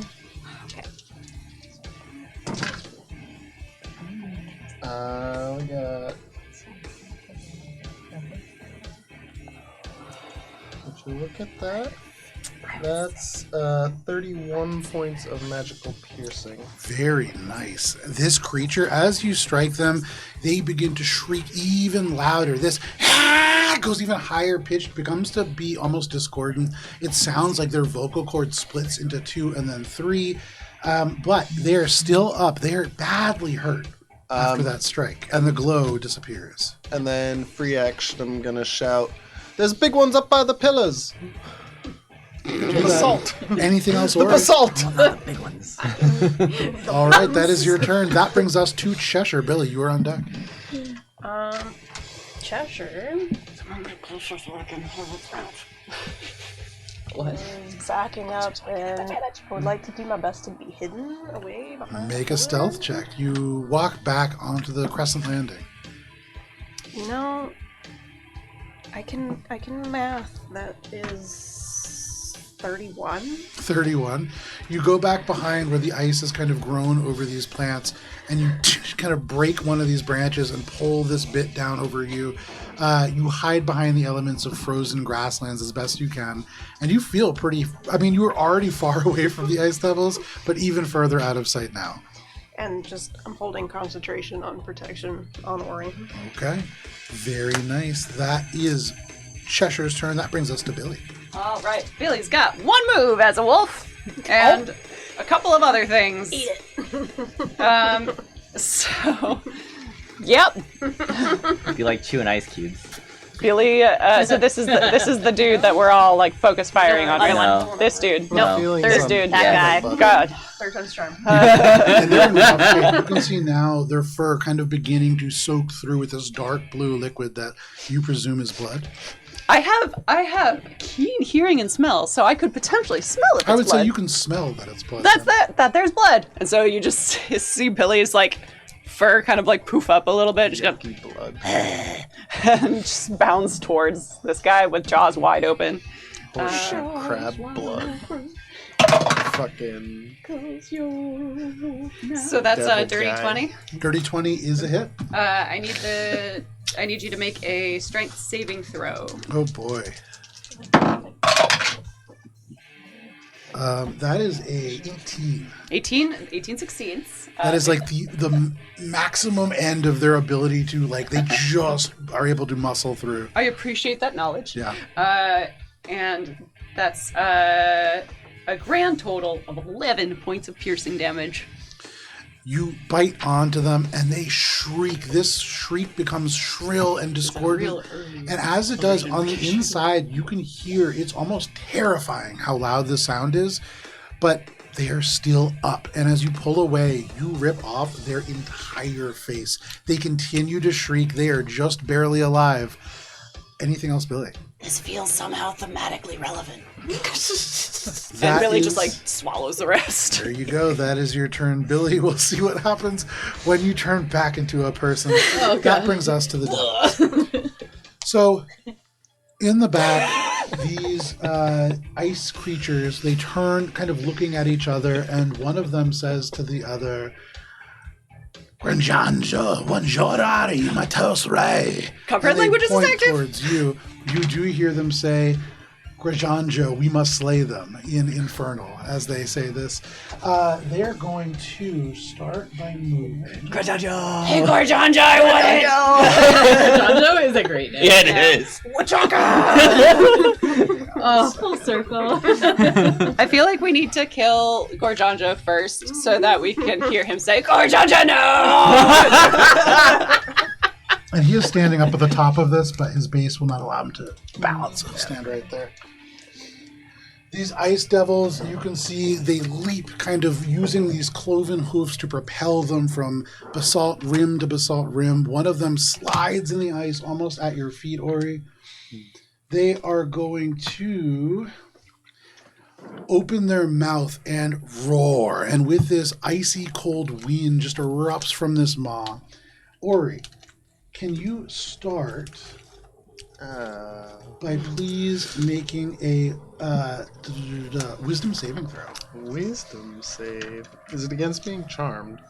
It is not against being charmed. Is it against magic? Well, also, with protection, or you can't be charmed, frightened, or possessed by these creatures. I assume because they're fiends. And it's not within 5 feet of me. You know. Wisdom save! Chaotically neutral, I guess. I mean, alignment is whatever, but they are fiends, so.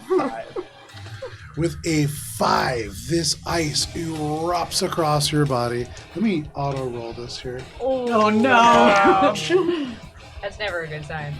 Or as this erupts, you kind of cringe, waiting to hear this or feel this cold strike into your skin, but it passes straight through you and you feel it touch only your soul. This frosts over you and you can feel from the inside your body beginning to harden over. Let me give you this. This says 1 on it. That's important. Oh boy. You also take 57 points of cold damage boy. as this just erupts across you and into your very depth. That is that 57? Frost Devil. The one over here is going to action dash, and can you just put them in base contact with Ori? Oh, brace. I gotta brace that one. They do have disadvantage on attack rolls against Yes, they him. do. Then I guess I'll wait, because I should save the reaction in case I need to...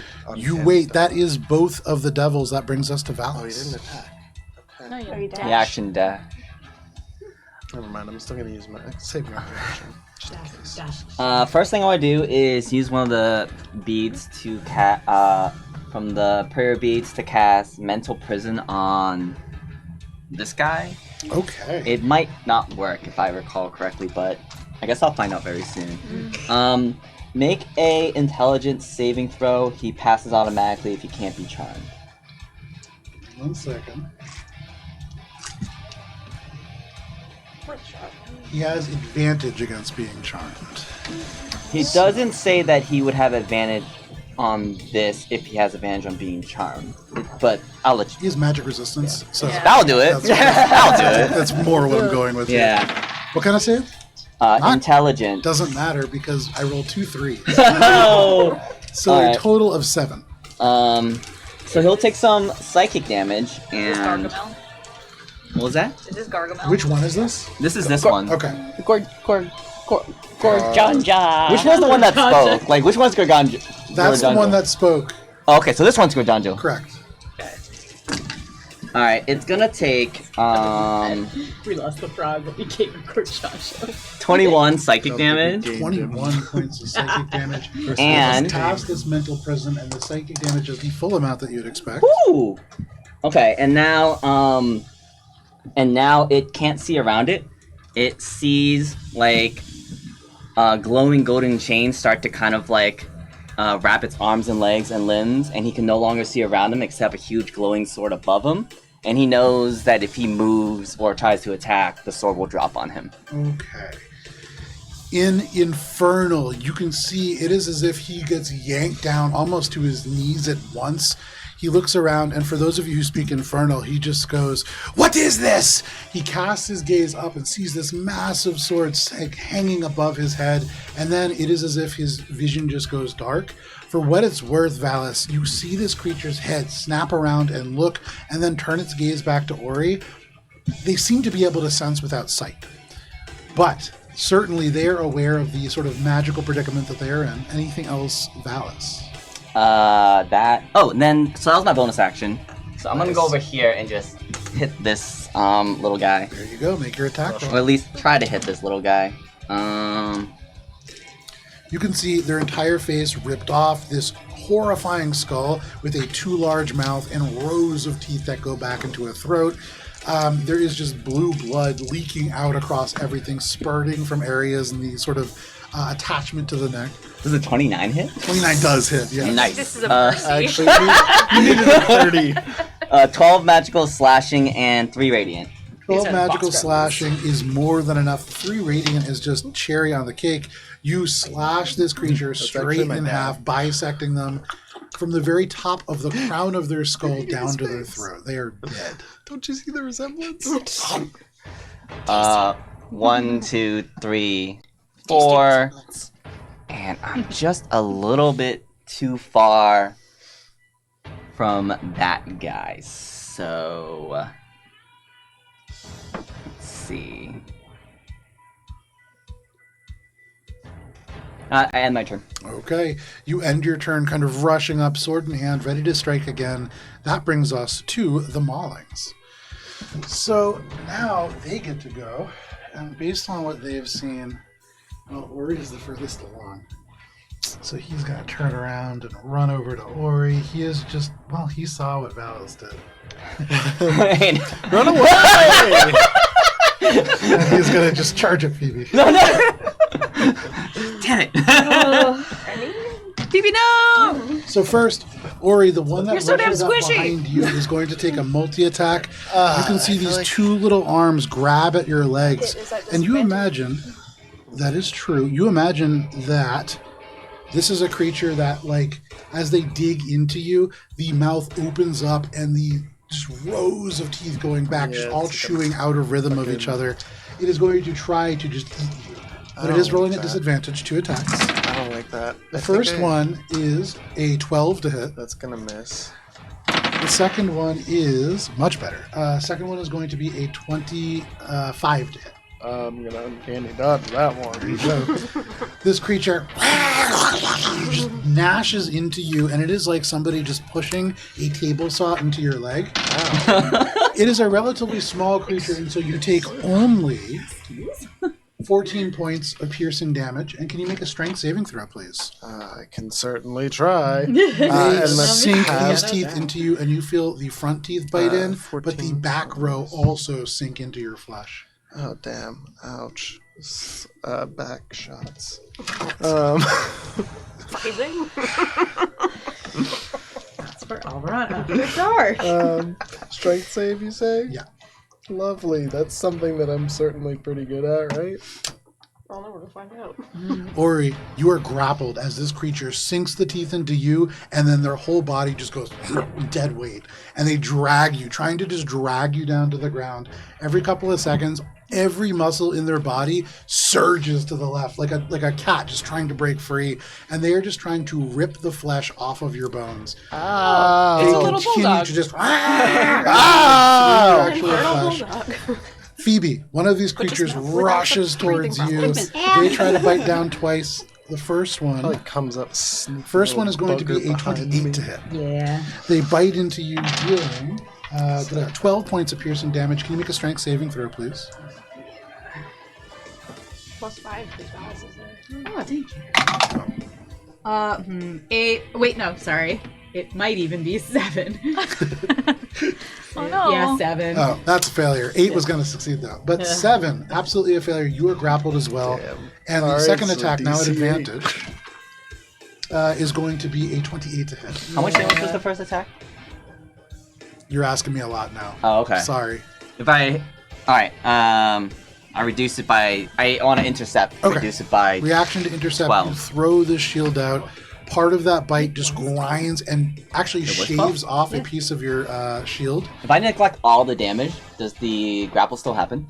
Yes, the grapple does still happen. It's still just digging in. But now it just bites through your shield, just scraping off part of the metal and doesn't penetrate into Phoebe's flesh yet. The second attack at advantage is only going to be 18 to hit. Yeah. Okay. And that is going to be 11 points of piercing damage. You're already grappled, and so you do not need to repeat that check. This creature just kind of dragging you around, trying to pull you down. That is both of the maulings. That brings us to you, Phoebe. Okay. Well, I don't like this. I don't like getting eaten. Yeah, that's fair. It's not awesome. So, Nor does Ori. Yeah.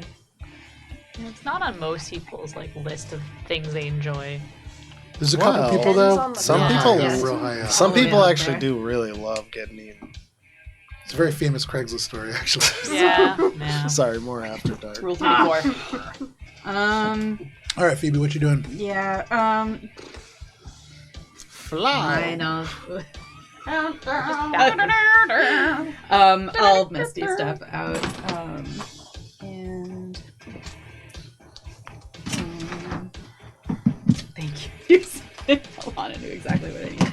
And I'm going to go to. Do the pillars go all up all the way to the ceiling? Yes, they do.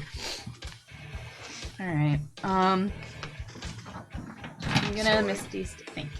I need so many things. Bless you. I think there's 65 feet ceilings. Okay, so these pillars go all the way. Yeah, all the way up. Poof. No Well, I'm standing up spot. here.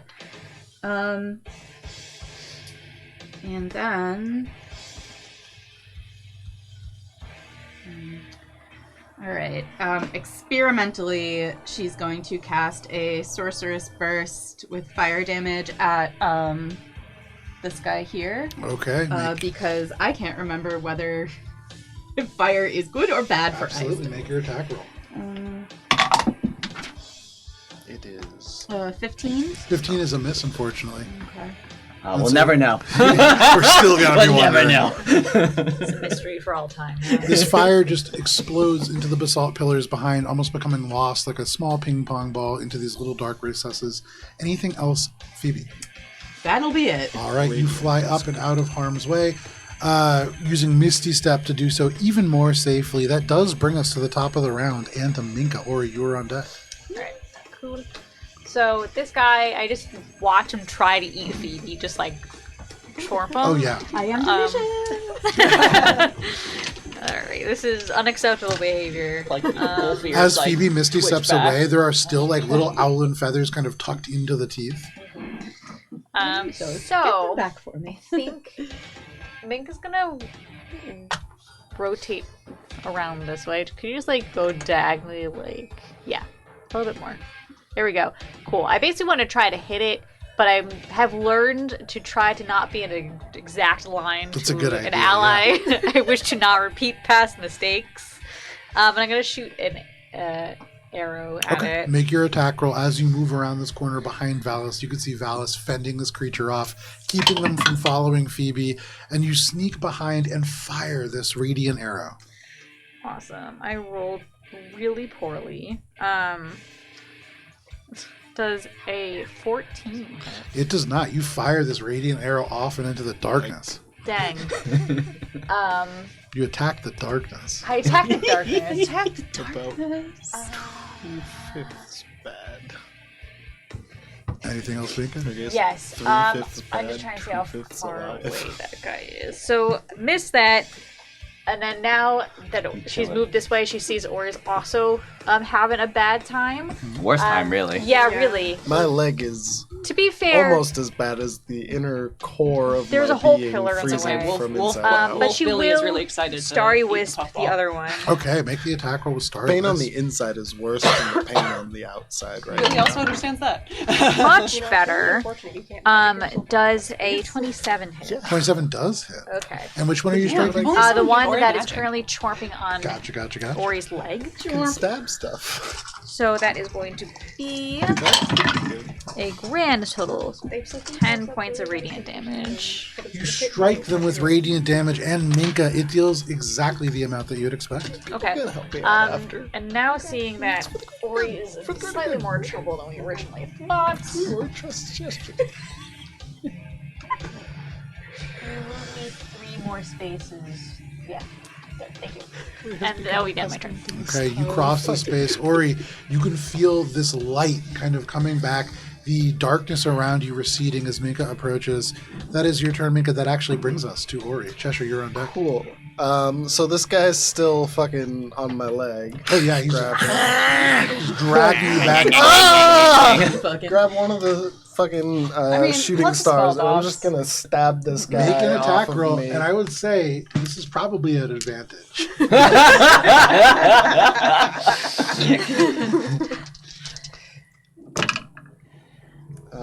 All right. Well, let me just make sure that. Yep, all right. So one of them was cocked, but all right. It's still, I believe, like a 29. That's a so. hit. All right, and I guess it is a sneak attack, but I'm not going to use it as a sneak attack. I'm just going to stab him. Okay. Curious logic, but okay. Well, he's like pretty bloodied right now. You're gonna save it for like a. Is he? Oh, It's got about Are you 10 sure? points of damage. actually, You wait. can see as he's like, I do have a quick question Minka just before I make with the that starry wisp, call. and he doesn't really like react too hard to it. The big guy. Am I in base contact with him currently? Yes. Yes. Okay. Yeah. Yeah, he dashed to get there. Okay. In that case, then I am going to make it a sneak attack. Okay. The big The big guy that's He means this one. looming. Rajanda. Yeah. The looming gent. So he's bigger than his. Jujubee. And But he's further back than actually. Yeah, another question. he's up. What He's up happens here if now. a creature that is grappling me, if I attempt a trip attack and they're knocked prone, how does that... You go, what the He's still grappling. It doesn't change. It really doesn't change Okay. anything because he's dead weighting you right now. Okay, gotcha. Okay, I'm gonna roll the damage then, and that'll be it. I feel like there's a joke in there about icy dead weight, but I can't quite get there. That's, Yeah, it's right there. Yeah. Yeah, I'm with you. Yeah. Chad. I come up with this joke. Oh, we good. Just love asking. 29 points of magical piercing. Very nice. It's the full amount that you'd expect. And then, can I bonus action disengage to get away from the grapple? You cannot. You imagine like most grapples, it would be an action to break free. Okay. As a bonus action, then, I am going to use my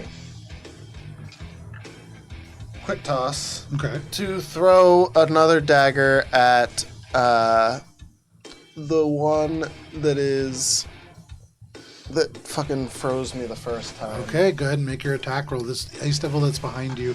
First, you level your crossbow at this one that is biting you. You point it directly into the mass of its... Oh, that's where you stab it. So you just stab this creature quite a couple times. And then I threw the same fucking shooting star at the guy behind me. Fantastic. As you stab them, they just growl into your leg. They continue to try to yank out pieces. Pull out another one. He's Let's sad. get Doesn't ready to mean do you can't the do thing cool again. stuff in battle. And this is a flat roll because I don't have anything against this big guy right now. It is a flat roll because you have advantage and disadvantage. Yes. That's pretty good. I believe that's a 29 to hit again. That is a hit. Nice. And that's not going to be as much damage because it can't be a sneak attack. But There's one problem with playing rogue is that you go from the high highs to like, oh, now it does a single die again. Dizzying low. that's still 13 magical piercing. That's a lot. Hey, that's still pretty That's good. good. And that is, in more ways than one, it for me, probably. Yeah, I mean, you know, all that damage is the full amount that you'd expect. You stab this creature, biting onto you. They continue to shriek. They do not let go. That brings us to Cheshire. Billy, you are on deck. Can I have the 20-foot radius sphere, please? I think it's right up there. Don't see any spears over here. I just see squares. Oh, there's a circle that I had. One of those are 20. It's hard to tell who's. Oh, but a spear? That is a. I didn't have my glasses on. Oh, it's right here. Oh, there it is. Aha! I guess I can make this a 20-foot spear. I didn't have my glasses on. I thought that was on the circle. So I'm like, it's right there. And I'm like, Yay. Corey, affectionator. This is That part would of be the fighting synaptic style. That's an intelligence saving It's. throw. I would honestly rather everybody get in this hit sphere. by a fucking synaptic static than whatever this is. Okay, so that's both the Ice Devils and Mauling number 3. So we'll do Mauling number Is it 3 against being first. What kind of mauled? save? Intelligence. But you can add that bardic.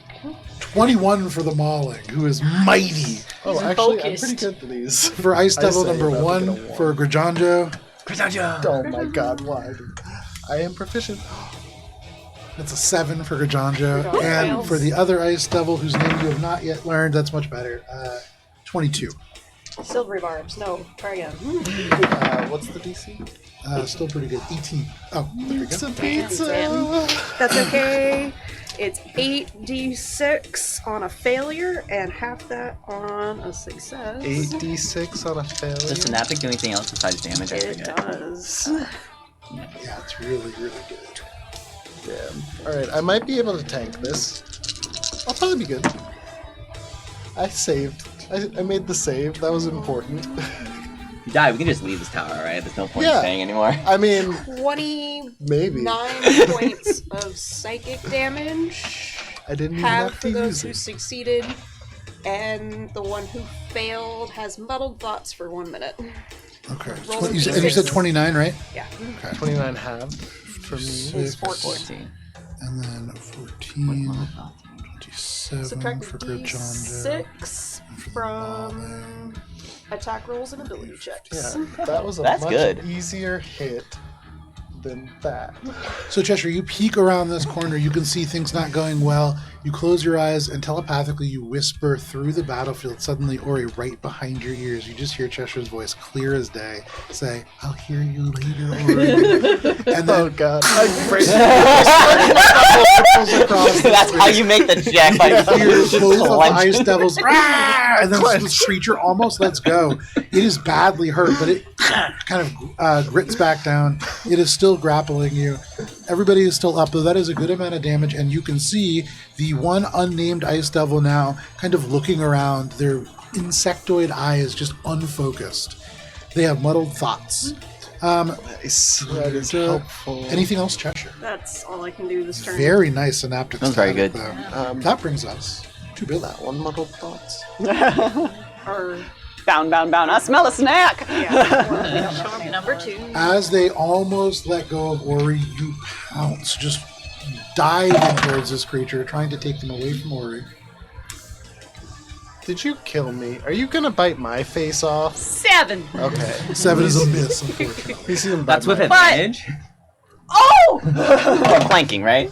Okay, that's better Yeah. because the 7 was a natural 1 plus Yeah, 6. that would've been bad. So this is Yeah, I would have bit my face. this is 5 plus 6. So that's 11. Still a miss, unfortunately. You But just hey, grabbed my other. Not critical. Now I've got a dog biting one leg and I got a fucking thing on the other. Bite towards this creature just as Ori tries to like tug away from it, and Ori yanks this creature just out of your grasp. Anything else, Billy? I wasn't expecting to fail. Let me double check. At this point, know, really? Oh, damn. Expect to fail with basically everything I do. Sorry, that was low hanging fruit. Hannah, you might want to tilt your microphone just a little bit more towards your. Yeah, there you go. Yeah, I can't do no nothing. Don't listen to Cara. I like that you believe in yourself. Anything else, Cara? No, but there's just wolf eyes looking at the little puffball and somehow mad at the world. Absolutely. That does bring us to the devils. How do you move while still being attached to a thing? So, which one is? Sorry. This one is currently Muddled Thoughts. Yeah, and that one is Good job, Jeff. mental prison. Yeah. Mm-hmm. Ah, very good. Yummy. You know what? I'm in a prison of my own making. We're just gonna eat it, and they are gonna dash across. Alright, so when they move, the sword will drop on them, and they will take... Hold on, move these out of the way so you get a lot of nice, good rolling on them. There you go. Cool. They will take some damage. That's like pretty solid numbies across the board, I would say. Slightly above average. 40. At the least. What number is this? I That looks think it's an 8. 8. These dice are so 56 psychic damage. 56 points of psychic damage, which Very nice. does the full amount that you would expect. As you see them run away, kind of leaping towards Minka, the sword cleaves down and it goes almost through their entire body, but it is psychic damage, similar to kind of how Ori was hurt from within. This creature sags low with this damage in their chest. I'm getting hurt. They're looking from a little inside hurt and now, outside. but they move easily enough over to Minka. So I'm going to start Physically with. and mentally. Yes. No. I'm going to start. I'm actually going to start with our muddled thoughts friend over here.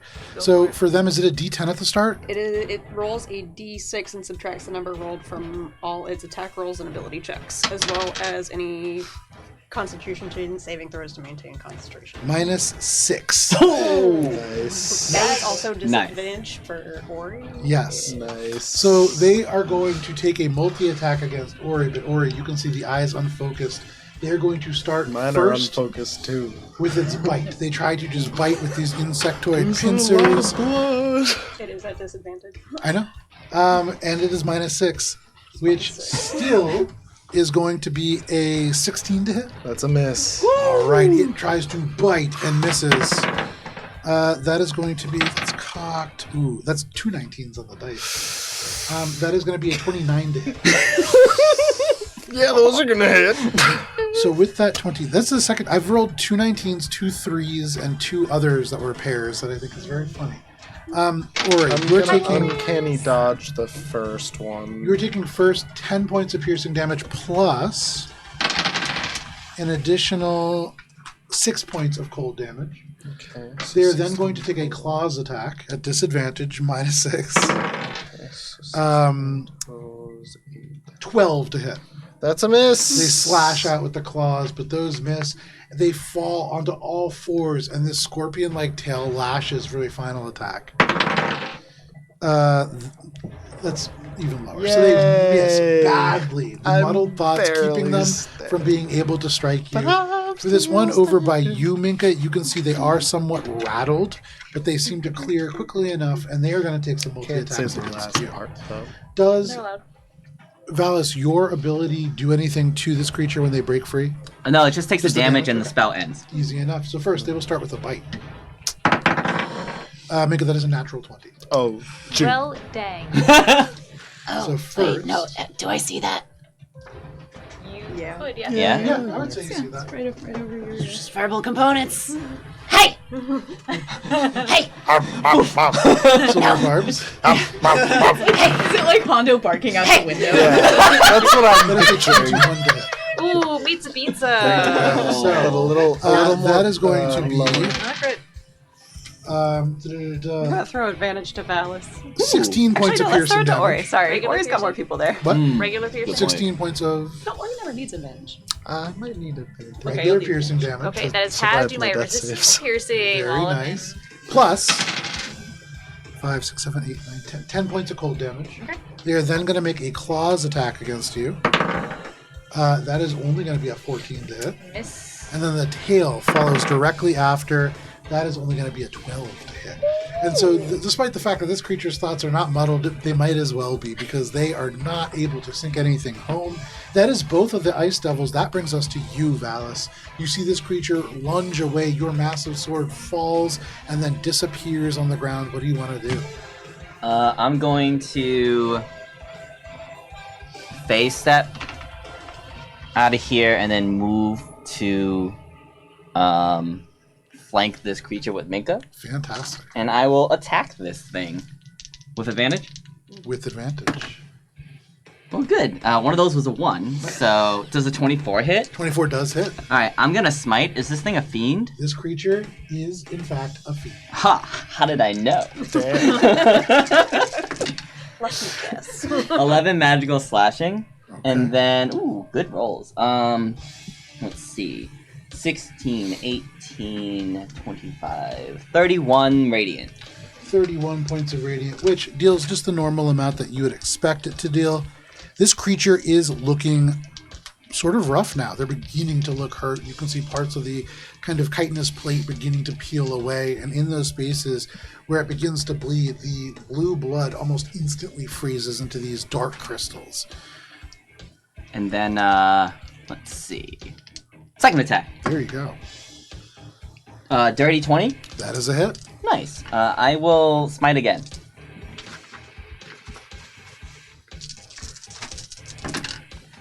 So that will be 13 magical slashing. Okay.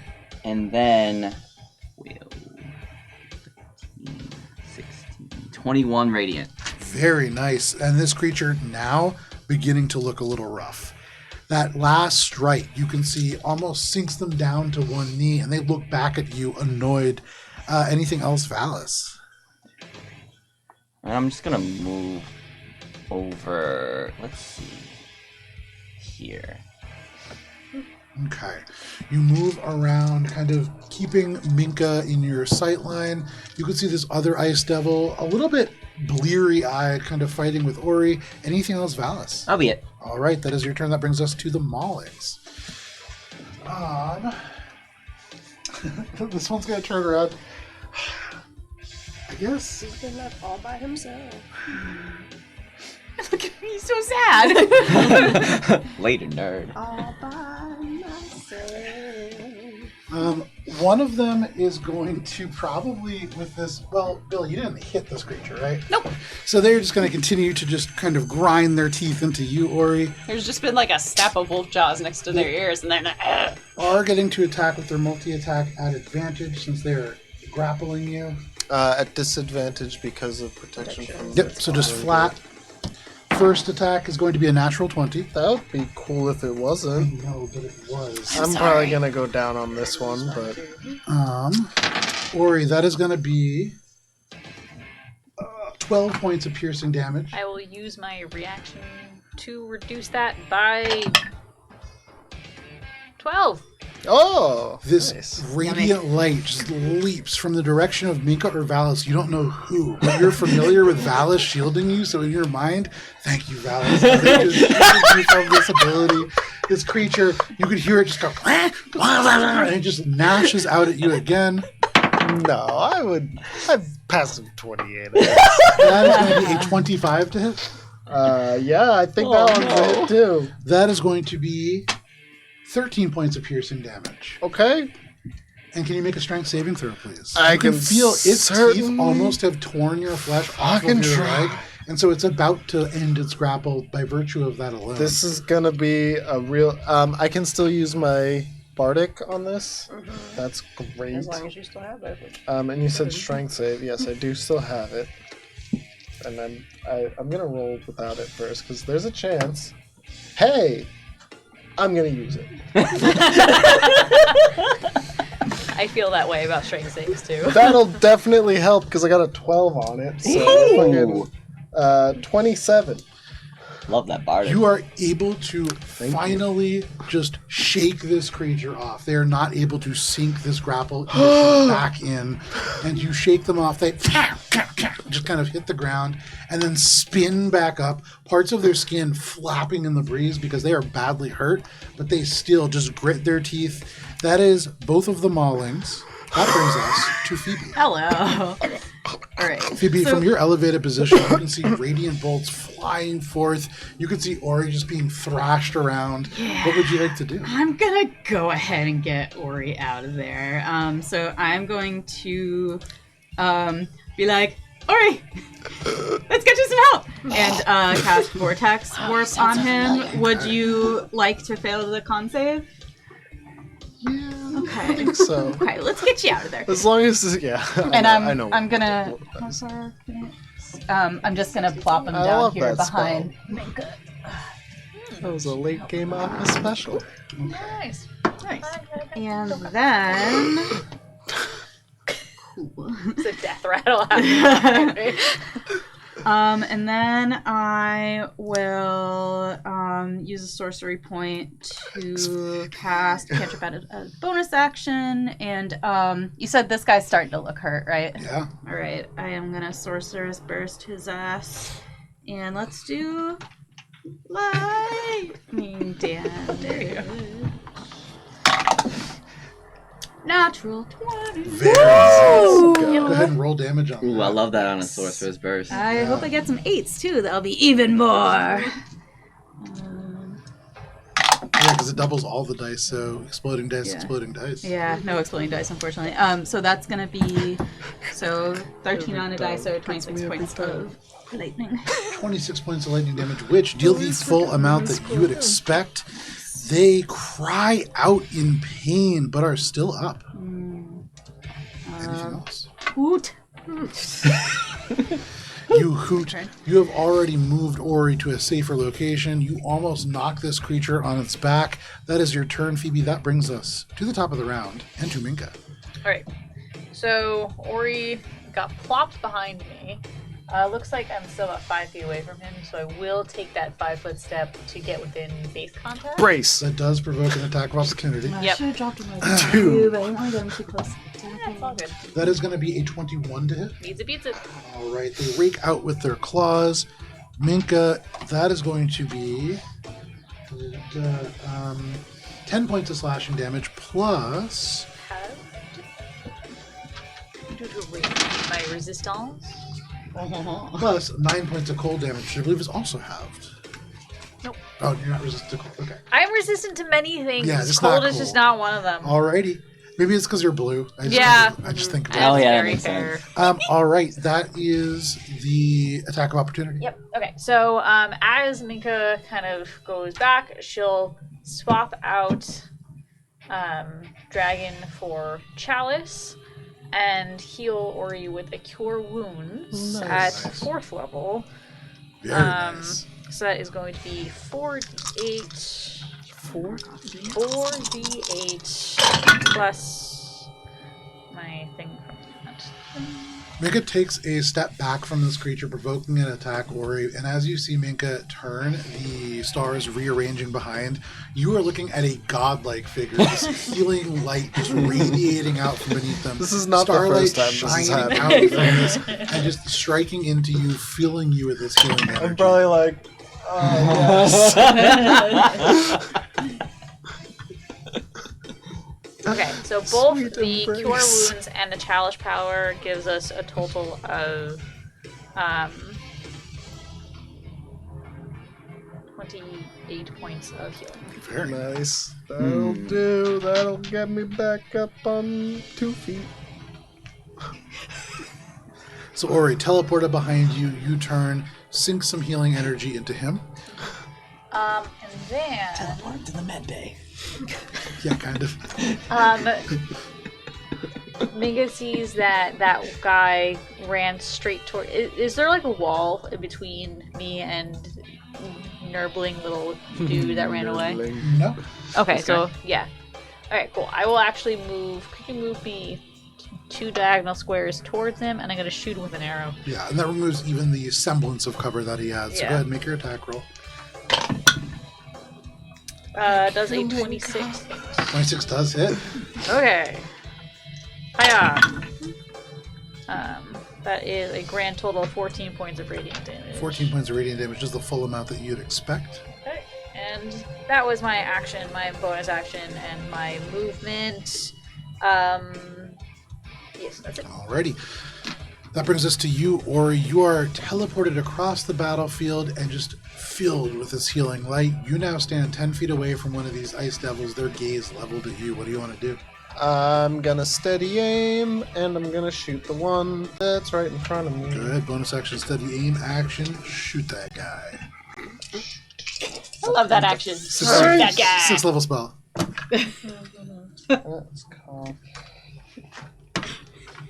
That's a natural 20. Very nice. What were you roll for using? that. I'm using the crossbow. Steady Sorry, the aim. widow string Yeah. specifically. Ah. I was gonna use the cool thing that I haven't used on it yet, but I think this is probably that would be overkill for this guy. So I'm not gonna use the overkill thing on this guy. I'm just gonna hit him with this regular ass sneak attack in the face. Nice. Okay. That's gonna be 33 points of magical piercing. Did you double the dice? Oh, sorry, no. Thank you. That's gonna be It's quite important. 59 points of magical piercing.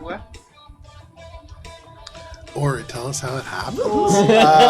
I shoot the guy in the face as he's looming towards me, and I'm like getting up from near death, thanks to Minka. Just like a quick little like, boom! So as he turns around, you can see he is like seeing Shoot from Minka the hip. leave. And so from his perspective, he turns, there's this blinding light. He has to like almost shy away. There's just this slim silhouette of Ori. But then as Minka takes a step towards Cheshire, suddenly it is like this figure of darkness emerges and you fire straight into this creature's face. The entire chitinous plate of their face splits open. You can see the brain matter as it just explodes out the back and they are dead. Cool. And then that's gonna be it for me. Okay, you stand your ground. That brings us to Cheshire. Cheshire, this creature right in your face. You can see there are people coming to your aid, but what are you doing in the meantime? White things right in my face. So you know what? Misty, step over to Minka. And we'll throw a mind sliver at it. Why not? That's an intelligence saving throw, please. 11. That's a failure. These guys strike me as scholars, so I'm surprised they're rolling That's so well. 9 points of psychic damage, and it subtracts a d4 from the next save it makes. Very nice. And then I'm just gonna keep moving. Okay.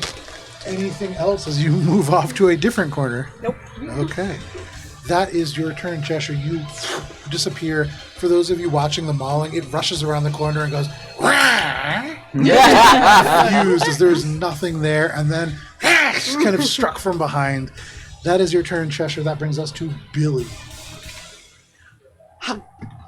You bite on this creature in front of you. It is That's better. badly hurt. 19. Nice. That is a hit. Great. Strength saving throw, please. Revenge. That is a 16. That's a save. I'm just a wolf. And that's going to be 11 points of piercing damage.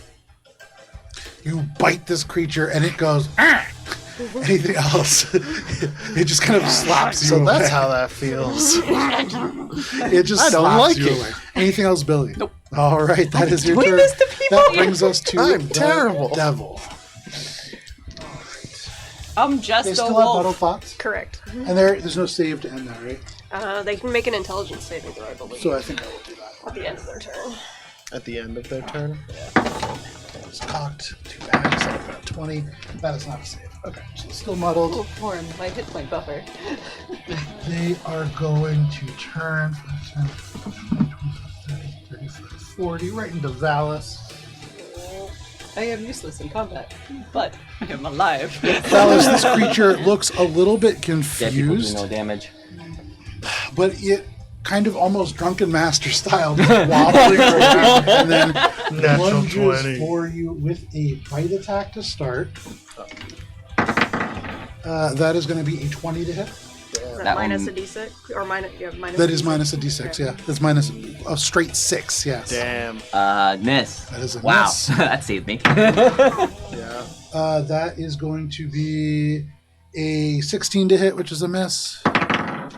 And then finally, I think this is going to be a hit, a 24. Oh, that will probably hit. There we go. So they're able to hit you with the tail attack, the very final strike. This deals only 9, Right in the solar we've got plexus. 14 points of bludgeoning damage plus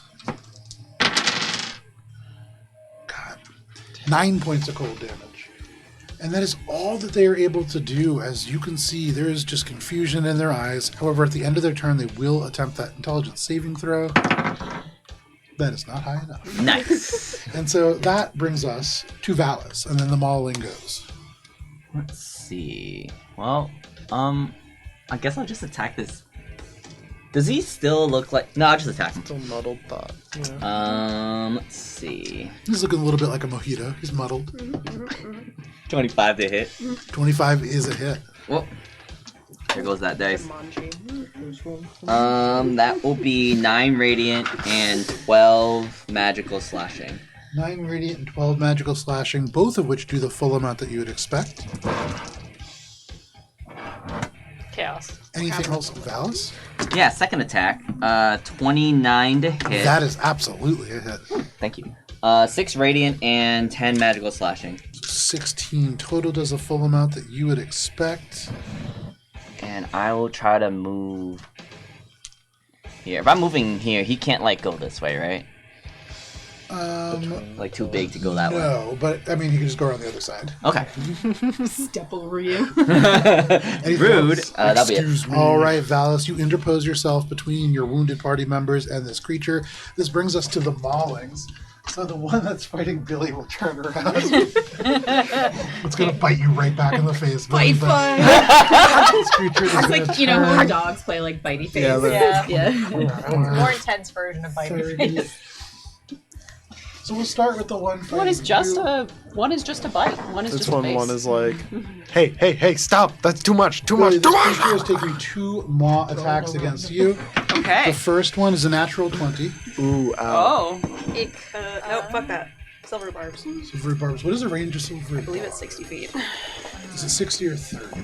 Well, I think it's still within. Oh wait, no, you're further than Can you 30. check if she's in I was 30 looking at feet? Minka. 60 Yes, within 30 So, feet of you. absolutely works. Yeah. Silvery barbs. That is still probably going to be a hit. Yeah. Most likely. But not a natural 20. Not a natural 20. That's what This is matters instead the going to be a most. 27. For sure Still does. fits. I'm a wolf. But it is not a natural 20, which we love for you. Instead, that is going to be just 13 points of piercing damage. Can you make a strength saving throw, please? Sure. You can have the advantage. All right. Which you can't add to the saving throw. No, Which but I hey, think, I I can think you have to advantage. use it on the saving throw. You have to? Yeah, It's silvery barbs you use on the next thing that happens. You Oh. don't choose. Next attack roll ability check or saving throw it makes. cool. Well, it's a 10 because I rolled real low. But I That is got a it. I failure. actually get an addition to my strength. You are grappled by this creature as it bites you and bites into your fur and then twists. It begins to lash back and forth, trying to drag you down. But that is that creature. The one over by you, Minka, will take 2 Keeping maw one of them attacks. busy. Twould assume. Say again? Twould assume. Yes. 28 to hit. Yep. Yeah. As it bites into you, you are taking 13 points of piercing damage. Hell. Can you make a strength saving throw, please? I sure can. I am within Valis distance, yes? No. Dang For the it. aura, no. Dang it. You look back, hoping that Ori's Dang aura it. will help. I'm Grappled by this creature, which means its second attack at advantage. It's not great. That is going to be still, though, a 25 to hit. Yep. Which means you are taking 10 points of piercing damage as it continues to gnaw and lash you back and forth. It goes dead weight, then it begins to like twist back and forth. It's like a toddler just trying to yank you to the ground. That is both of the maulings. That brings us to Phoebe. It's a weird day. It's a really, really weird You're day. telling me. Has this guy been hit much yet? The devil? He's been hit. A little bit. He's still moving around fine. Alright. Let's see if we can try to push that guy off of Billy. Alright, I'm gonna shoot at the little guy. Okay. And I'm gonna do it in a way. I'm gonna hit him with magic missile 3rd level. Nice. Roll your damage. I'm just gonna do it in So- because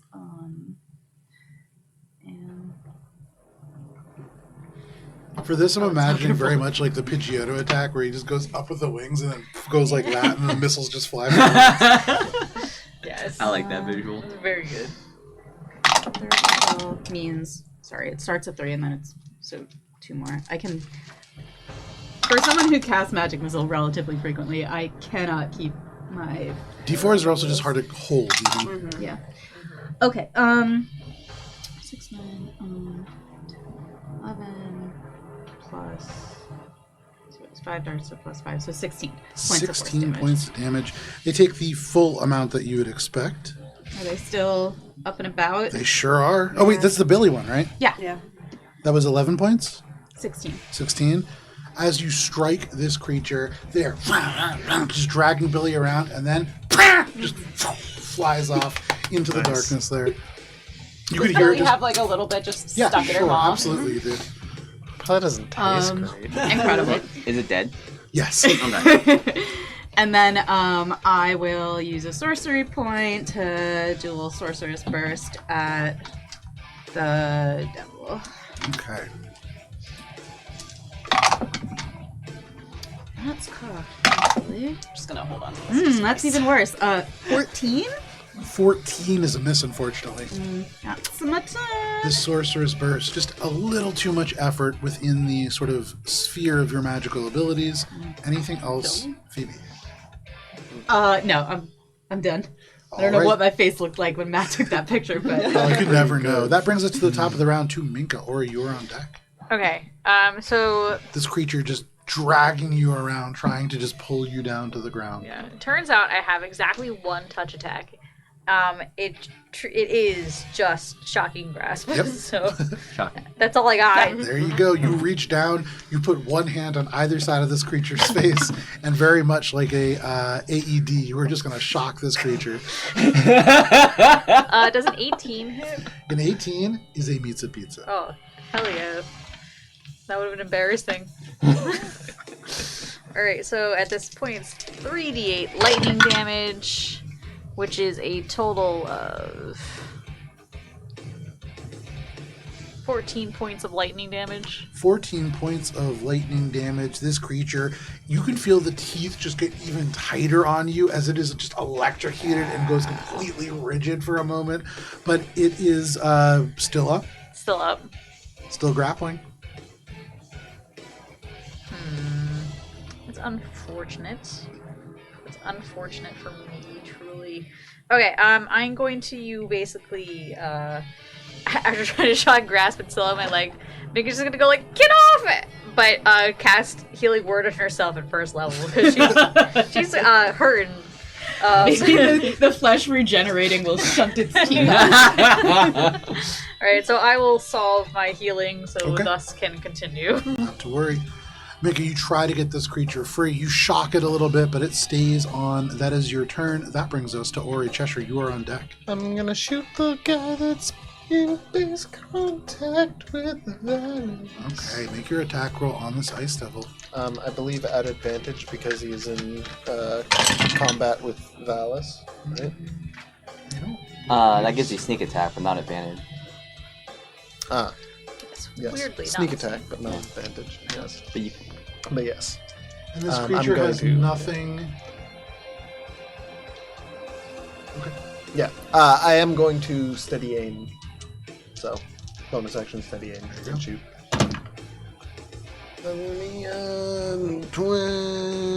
29. 29 is a hit. And that's going to be sneak attack. And, you know what? Fuck it, I am going to make this one a trip attack. Strength saving throw. Natural 20. Oh man. That's like my fifth All right. one of this combat when you count the at advantage. He is still taking math amount of damage. Ooh, that's good damage. That's mathematical. Mm-hmm. Um, 37 points of magical piercing damage. Very nice. That is Nice. algebraic. You shoot this creature, and as you do, kind of sneaking between the elements where Valis does combat with it, you are able to strike right into the crevice of its arm, right where there is no segmented armor to protect it, and this arrow just goes straight out the other side. You can see this gout of blood from the base of this creature's neck. It hisses. It's badly hurt, but it is still up. Fuck it. I'm gonna use my action surge. Okay. You burn this action surge. You are already gasping for breath with the effort that this much has taken you, but you take one last action. Another attack at the guy. Make an attack roll. After Valis. That's gonna also be a 29 to That is a hit. hit. And that's not gonna be a sneak attack though. It's not. So that's These just are gonna all be true. regular crossbow. Regular 4. Hearing that in a song blew my mind, by the way. Still 11 points of magical piercing. 11 points of magical piercing damage. This creature's still up. That is it for me. Okay, this creature howls, though, and you can see the attention turned entirely to you, Ori. But that brings us to Cheshire.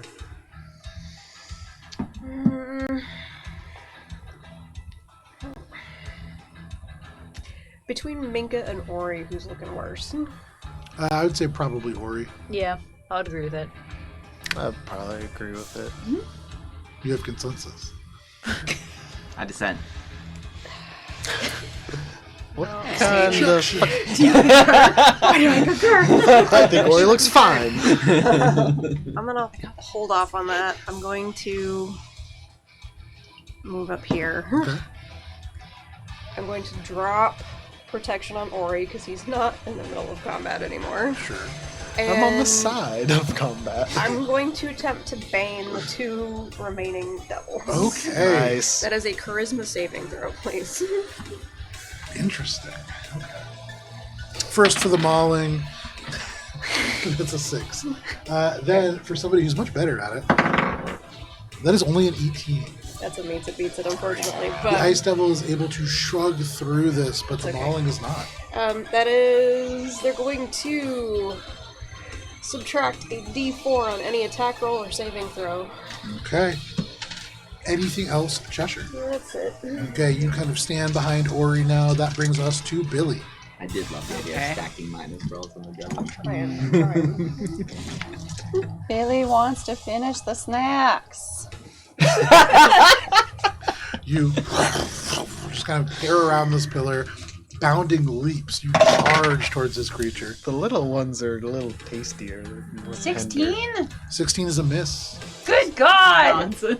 You bite towards this pumpkin creature, but chickens. as a wolf, you are not quite able to pierce the rough hide of this mauling. Anything else? What kind of just here?